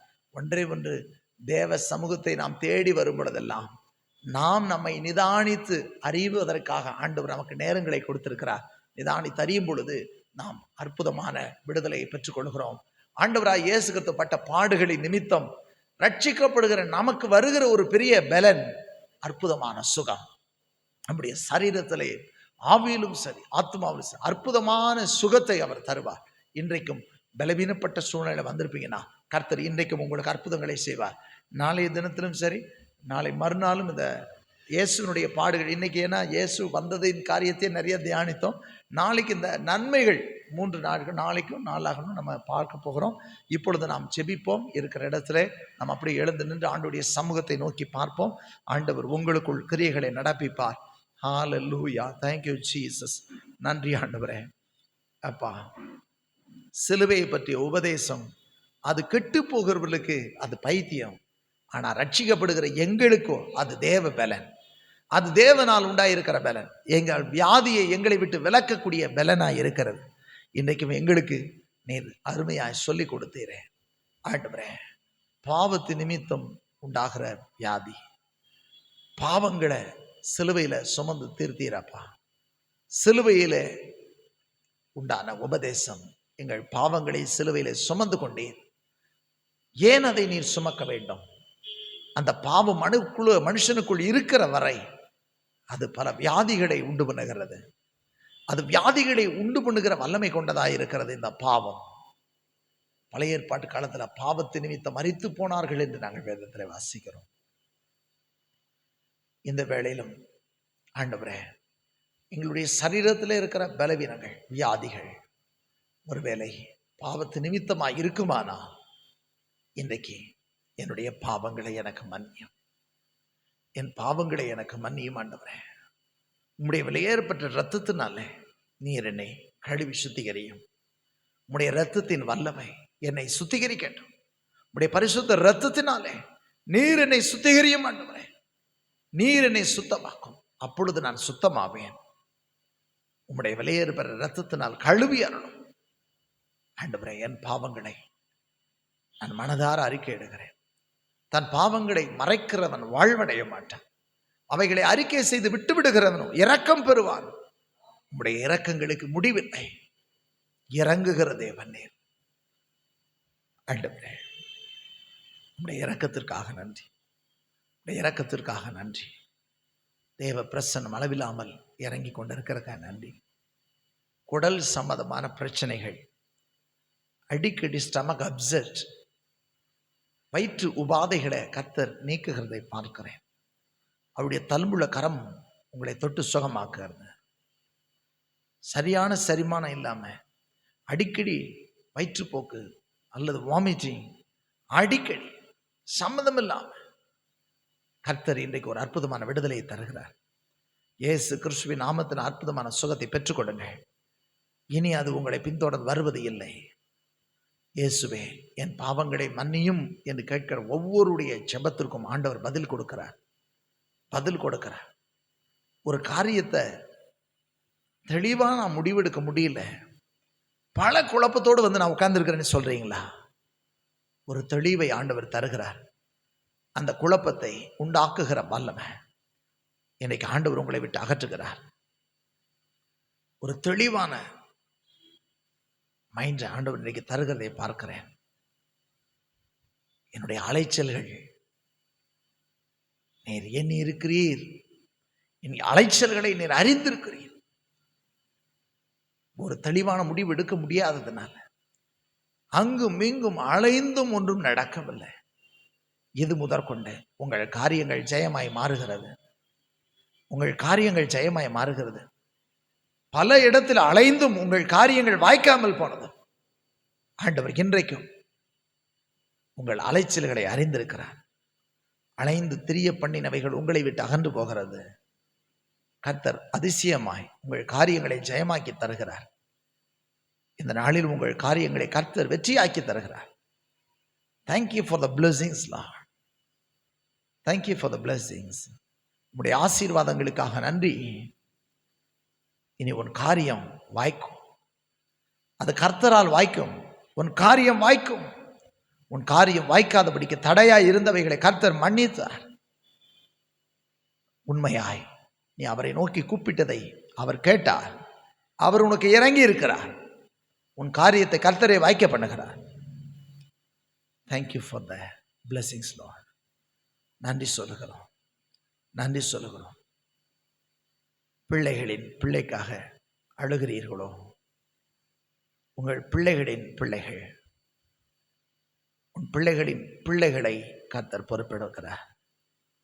ஆண்டவரிடத்தில் அன்பு கூறுவர்களுக்கு 1000 தலைமுறை மட்டும் 1000 தலைமுறை மட்டும் இரக்கம் பாராட்டுகிற தேவன் அவர்.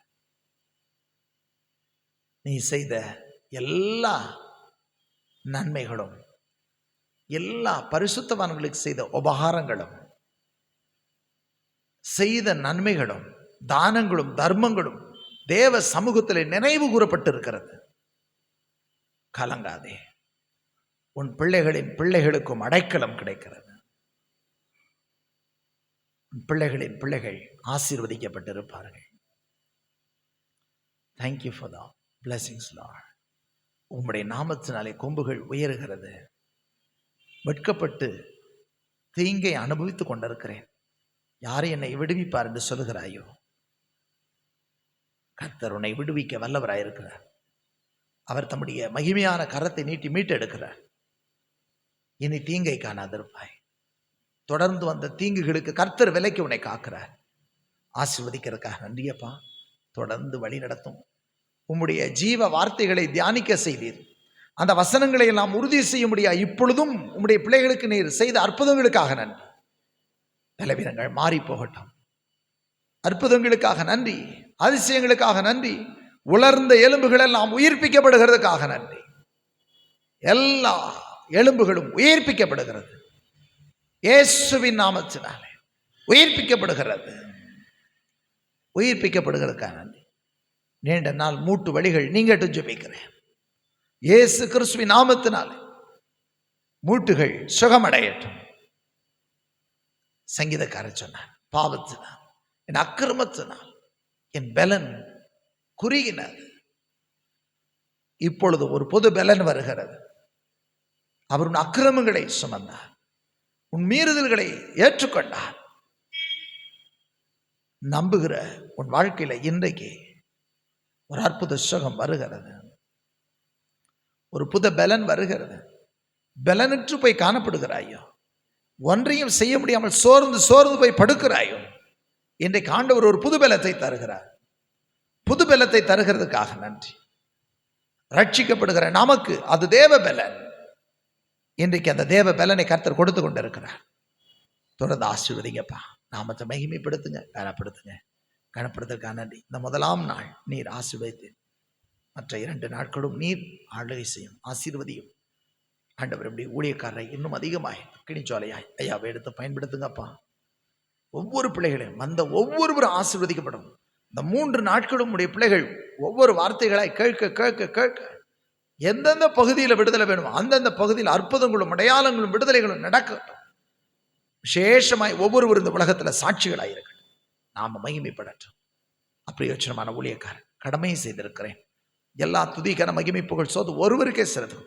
நீர் பெருக வேண்டும், அடியேன் சிறுக வேண்டும். பரிசுத்த நாமம் ஒன்றே மகிமைப்படட்டும். எல்லா மகிமையும் ஒருவருக்கே செலுத்தும். இயேசு கிறிஸ்து நாமத்தினால் பிதாவே, ஆமென்.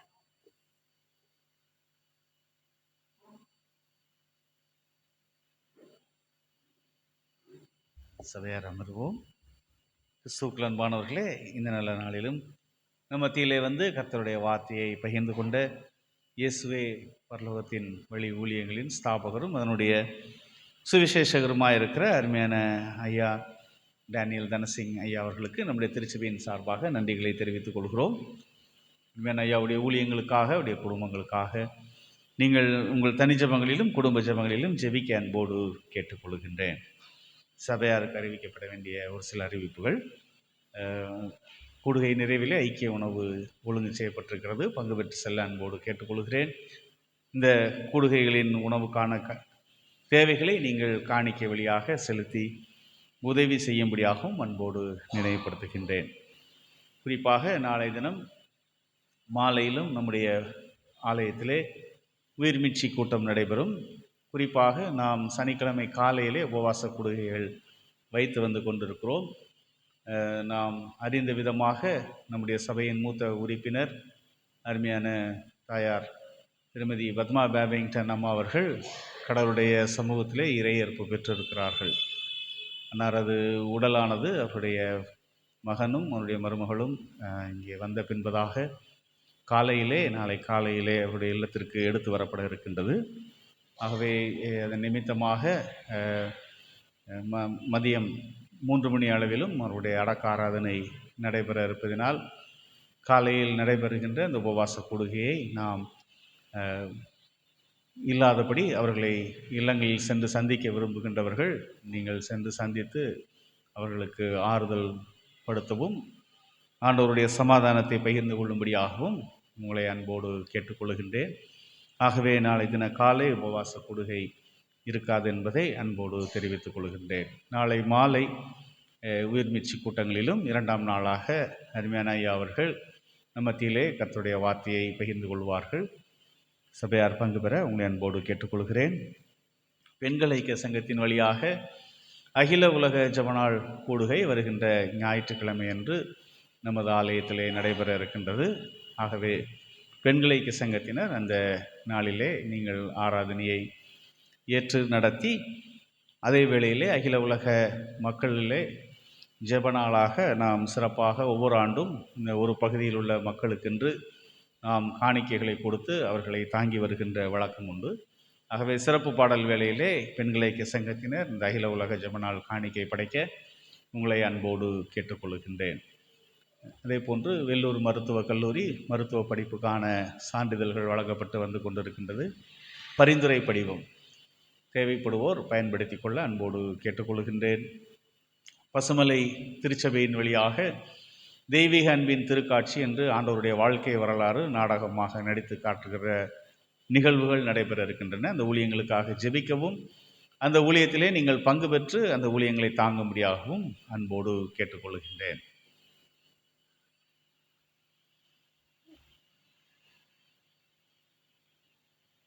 நாம் நம்மையும் நம்முடைய காணிக்கைகளையும் கடவுளுக்கு என்று நாம் படைப்போம். கீர்த்தனைகளிலே பாடல் 150 மகனே உன் நெஞ்சனுக்கு தாராயோ மோட்ச வாழ்வை தருவேன் இது பாராயோ என்ற பாடலை பாடி நம்மையும் நம்முடைய காணிக்கைகளையும் கடவுளுக்கென்று நாம் படைப்போம். கீர்த்தனை எண் 150.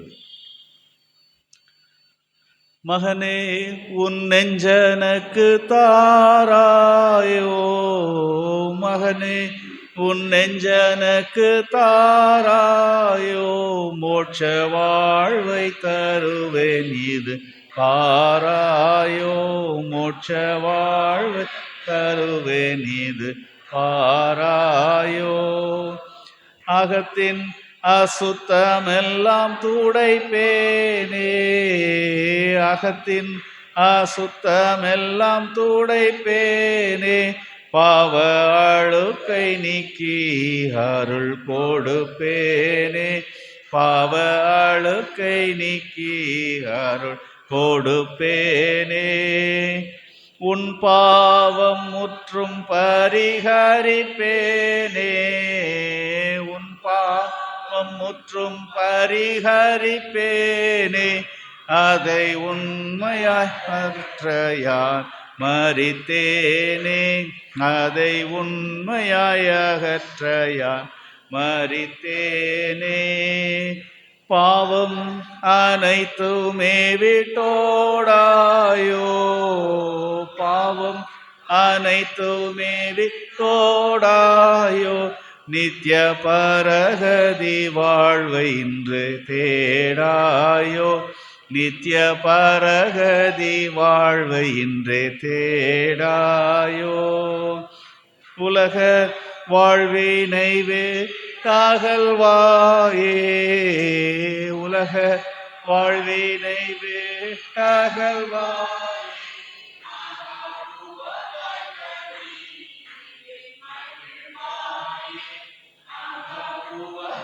கதீவன் மகிழ்வாயே. உந்தன் ஆத்துமத்தை நீ படைப்பாயே, உந்தன் ஆத்துமத்தை நீ படைப்பாயே. அதில் ஊக்கமாய் வசிக்க இடம் கொடுப்பாயே, அதில் ஊக்கமாய் வசிக்க இடம் கொடுப்பாயே. மகனே உன் நெஞ்சனக்கு தாராயோ, மகனே உன் நெஞ்சனக்கு தாராயோ, மோட்ச வாழ்வை தருவேன் இது பாராயோ, மோட்ச வாழ்வை தருவேன் இது பாராயோ. ஜெபம் செய்வோம். அன்பின் ஆண்டவரே, கல்வாரி அன்பரே, இந்த நல்ல மனமகிழ்ச்சியான 5ஆம் வார உயிர்மீட்சி கூட்டங்களின் நாட்களிலும் நாங்கள் நன்றி தெரிவித்தோடு இந்த முதல் நாளிலே உங்களுடைய திருப்பாதத்திலே கூடவும் ஆண்டவருடைய சிலுவை, அந்த சிலுவை பற்றிய உபதேசம் எங்களுக்கு ஆசீர்வாதத்தையும் விடுதலையும் சமாதானத்தையும் மகிழ்ச்சியும் பலனையும் தருகிறது என்று நாங்கள் அறிந்து கொள்ளும்படியாக கர்த்தர் நீரே உம்மை தியாக பலியாய் காணிக்கையாய் எங்களுடைய பரிகாரமாய் சிலுவையிலே நீர் உம்மை ஒப்பு கொடுத்தீர். அதற்கு ஈடாய் நாங்கள் இந்த நாளிலும் உம்முடைய கரங்களில் பெற்ற நன்மைகளை ஆண்டவருடைய ஊழியங்களுக்கென்று ஆசீர்வாதமாய் கொடுத்திருக்கிறோம். இவைகள் எல்லாம் உம்மால் உண்டானது சுவாமி. அதன் வழியாக நம்முடைய ராஜ்யம் பரவ கர்த்தர் எங்களுக்கு அருள் தரும்படியாக நாங்கள் செபிக்கின்றோம். கர்த்தர் தாமே இந்த வேளையிலுமே எங்களுடைய அனைத்து தேசங்களுக்காக நாங்கள் நம்முடைய பாதப்படியில் வருகிறோம். கர்த்தர் போர் சூழல் நிறைந்த தேசங்கள், இன்னும் அது கோரமாக உருவெடுத்து வருகின்ற சூழலெல்லாம் நாங்கள் அறிகின்றோம் சுவாமி. தேசத்தை ஆளுகின்ற தலைவர்களுடைய உள்ளங்களிலே உம்முடைய நீதியும் அன்பும் சமாதானமும் கடந்து வரத்தக்கதாய் ஆவியானவர் நீர் கிரியை செய்யும்படியாக நாங்கள் ஜெபிக்கின்றோம். அவ்விதமாக எங்கும் உள்ள திருச்சபைக்காகவும் நாங்கள் மன்றாடுகின்றோம். குறிப்பாக தென்னிந்திய வட இந்திய திருச்சபையின் ஐக்கியங்களுக்காக நாங்கள் உங்களுடைய பாதப்படியில் வருகிறோம். கர்த்தர் திருச்சபைகளின் ஊழியங்களை இந்த நாட்களிலே சிலுவையின் அன்பை உலகிற்குள் எடுத்து செல்லுகின்ற திருச்சபைகளாய் விளங்க கர்த்தர் உதவி தரும்படியாக நாங்கள் ஜெபிக்கின்றோம். குறிப்பாக எங்களுடைய திருமண்டலத்திற்காக நாங்கள் நன்றி சொல்லுகின்றோம். கர்த்தர் திருமண்டலத்தின் வழியாய் நடைபெறுகின்ற அனைத்து ஊழியங்களுக்காக எங்களுடைய பேராயர் குடும்பத்தார், முதன்மை பணியாளர்கள் குடும்பங்கள், இன்னுமாய் அருட்பணியாளர்கள் ஒவ்வொருவருக்காகவும் நாங்கள் நன்றிகளை ஏறெடுக்கின்றோம். கர்த்தருடைய கிருபையின் கரம் காத்து வழி நடத்த ஜெபிக்கின்றோம். சிறப்பாக இந்த நாளிலுமே எங்களுடைய திருச்சபையிலே பலவீனப்பட்டிருக்கிற சுகவீனப்பட்டிருக்கிற மக்களுக்காக நாங்களுடைய பாதப்படியில் வருகிறோம். கர்த்தருடைய கரம் அவர்களை ஆசீர்வதித்து வழிநடத்த ஜெபிக்கின்றோம். எங்களுடைய திருச்சபையிலே நடைபெற்று வருகின்ற ஊழியங்களுக்காக நாங்கள் நன்றி சொல்லுகின்றோம். ஒவ்வொரு ஊழியத்தின் வழியாய் உங்களுடைய திருப்பெயர் மகிமைப்படவும் அதனுடைய ஆசீர்வாதங்களை நாங்கள் சுதந்திரித்துக் கொள்ளவும் கர்த்தர் நீர் உதவி தரும்படியாக நாங்கள் மன்றாடுகின்றோம். குறிப்பாக இந்த நாளிலே அரசு தேர்வு எழுதுகின்ற பிள்ளைகளுக்காக, எழுதின பிள்ளைகளுடைய வாழ்க்கையிலே உடைய கிருபையின் கரம் பலன் இருந்து வழிநடத்தின தயவுக்காக, இன்னும் எழுதி நிறைவு செய்ய இருக்கின்ற தேர்வுகளுக்காக உடைய ஞானமும் வல்லமை வழிநடத்தலும் கடந்து வர நாங்கள் ஜெபிக்கின்றோம். எங்களுடைய தமிழ்நாட்டிலே நடைபெற இருக்கின்ற அரசியல் தேர்தலுக்காக நாங்கள் ஜெபிக்கின்றோம்.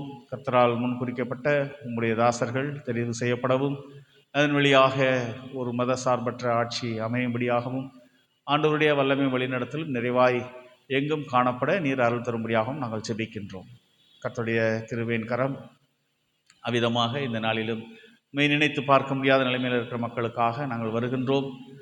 கர்த்தருடைய வழிநடத்தல் அவருடைய வாழ்க்கையிலே மெய்யான சமாதானத்தை கொடுக்க ஜெபிக்கிறோம். அவசர சிகிச்சை பிரிவில் இருக்கின்றவர்கள், திருவோரங்களில் இருக்கின்றவர்கள், ஏழைகள், விதவைகள், அனாதைகள், கர்ப்பஸ்திரீகள் இன்னும் சிறைச்சாலையில் இருக்கிறவர்கள் அவருடைய குடும்பங்களுக்காக நாங்கள் ஜெபிக்கின்றோம். கர்த்தர் ஒவ்வொருவரையும் நீர் பராமரித்து உங்களுடைய மெய்யான சமாதானத்தினால் வழி நடத்த நாங்கள் ஜெபிக்கின்றோம். இந்த வேளையிலுமே உங்களுடைய வார்த்தையை நாங்கள் பெற்றுக்கொள்ளும்படியாய் நீர் முன்குறித்த உங்களுடைய தாசருக்காக அவருடைய குடும்பங்களுக்காக ஊழியங்களுக்காக நாங்கள் நன்றி சொல்கிறோம். அருமையான ஐயாவுடைய பயணங்களிலே உங்களுடைய பக்கங்கள் பாதுகாவல் உடனிருந்து அழைத்து வந்த தயவுக்காய் நன்றி சொல்கிறோம். மீண்டுமான பயணங்களிலே அவர்கள் வெகு தூரம் பயணப்பட வேண்டும். கர்த்தருடைய கிருபையின் கரம் அவர்களோடு நிறைவாக இருக்கவும், மீண்டுமாய் நாளை தின மாலை கூட்டங்களிலே உங்களுடைய நாமத்தை மகிமைப்படுத்தவும் நீர் அருள் தருமையாக நாங்கள் மன்றாடுகின்றோம். கர்த்தர் தாமே இந்த வேளையிலே வந்த ஒவ்வொருவரையும் உங்களுடைய பாதபடியிலே தாழ்த்தி அர்ப்பணிக்கின்றோம். ஆண்டவர் யார் யார் என்னென்ன வேண்டுதல்களோடு உங்களுடைய சமூகத்திலே காத்திருந்தார்களோ அவர்கள் வேண்டுதல்களின் ஆசீர்வாதத்தை நிறைவாய் பெற்றுக்கொள்ள நீர் உதவி தரும்படியாக நாங்கள் ஜெபிக்கின்றோம். இந்த நாளிலுமே திருமணத்தினுடையாய் நடைபெற இருக்கின்ற விடுமுறை வேதாகம பள்ளி இயக்குனர் பயிற்சி பட்டறைக்காக நாங்கள் ஜெபிக்கிறோம். வெகு தொலைவிலே கன்னியாகுமரி பகுதியிலே நடைபெறுகின்ற அந்த பயிற்சியிலும் பங்கு பெறுகின்ற விடுமுறை வேதாகம பள்ளி இயக்குநர்களுக்காக தங்களை அர்ப்பணித்து ஊழியத்துக்கு ஆயத்தப்படும்படியாய் சென்றிருக்கின்ற பிள்ளைகளுக்காக நாங்கள் ஜெபிக்கின்றோம். ஆசீர்வாதமாக உங்களுடைய அடைக்கலத்திலே ஒவ்வொருவரும் தங்களுடைய நன்மைகளை பெற்று திரும்பும்படியாக அவங்களுடைய அடைக்கலமும் வழிநடத்துதலும் உங்களுடைய கிருபைகளும் நிறைவாக இருக்க நாங்கள் ஜெபிக்கின்றோம். இந்த வேளையிலுமே வந்த ஒவ்வொருவரையும் உடைய திருக்கரங்களை தாழ்த்துகின்றோம். யார் யார் என்னென்ன வேண்டுதல்களோடு உங்களுடைய சமூகத்தை காத்திருக்கிறார்களோ அவருடைய வாழ்வின் நன்மைகளை நீர் கட்டளையிடுவீராக. இந்த நாளிலுமே அன்பு தாயார் திருமதி பத்மா பேபிங்டன் அவர்களை இழந்து தவிக்கின்ற குடும்பத்துக்காக நாங்கள் ஜெபிக்கின்றோம். பயணப்பட்டு வெகு அந்நிய தேசத்திலிருந்து வருகின்ற மகனுக்காக, அருமையான மருமகளுடைய குடும்பத்தாருக்காகவும் நாங்கள் ஜெபிக்கின்றோம்.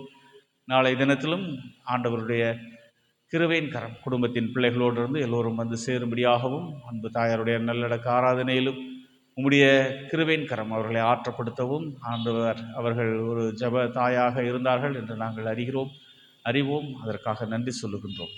இந்த வேளையிலும் உடைய கிருபையின் கரம் காத்துக்கொள்ள நாங்கள் ஜெபிக்கின்றோம். பயண கிருபைகளை வாய்க்க செய்யும்.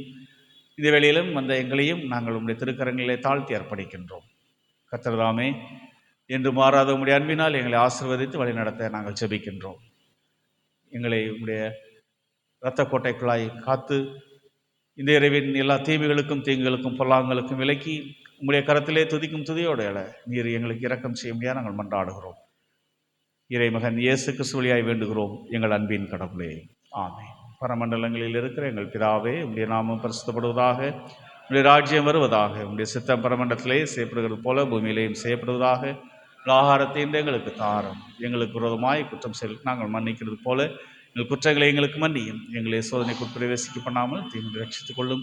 ராஜ்யமும் வல்லமையும் மகிமையும் என்னென்றைக்கும் உம்முடையவைகளே, ஆமென். உம்முடைய ஆண்டவரும் இரட்சகருமாகிய இயேசு கிறிஸ்துடைய கிருபை, பிதாவாகிய தேவனுடைய அன்பு, தூய ஆவியானவருடைய வழி நடத்துதல், பராமரிப்பு, பாதுகாப்பு, ஆசீர்வாதம் நம் அனைவரோடும் கூட இப்பொழுதும் எப்பொழுதுமான சதா காலங்களிலும் நிலைத்திருப்பதாக. ஆமென். நீங்காதீரோம் என் நேச கர்த்தரே,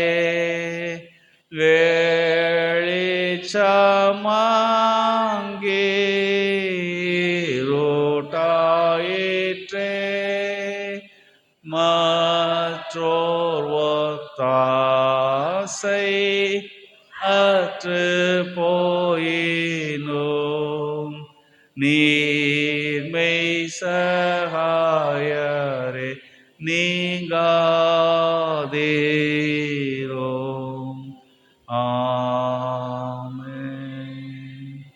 சங்கீதக்காரனோடு சேர்ந்து நாம் ஆண்டவரை ஸ்தோத்திரிப்போம். என் ஆத்துமாவே கர்த்தரை ஸ்தோத்திரி, என் முழு உள்ளமே அவருடைய பரிசுத்த நாமத்தை ஸ்தோத்திரி. என் ஆத்துமாவே கர்த்தரை ஸ்தோத்திரி, கர்த்தர் செய்த சகல உபகாரங்களையும் மறவாதே. ஆமென். கர்த்தர் உங்களோடு இருப்பாராக. தேவ சமாதானத்துடைய போக கடவோம். அதே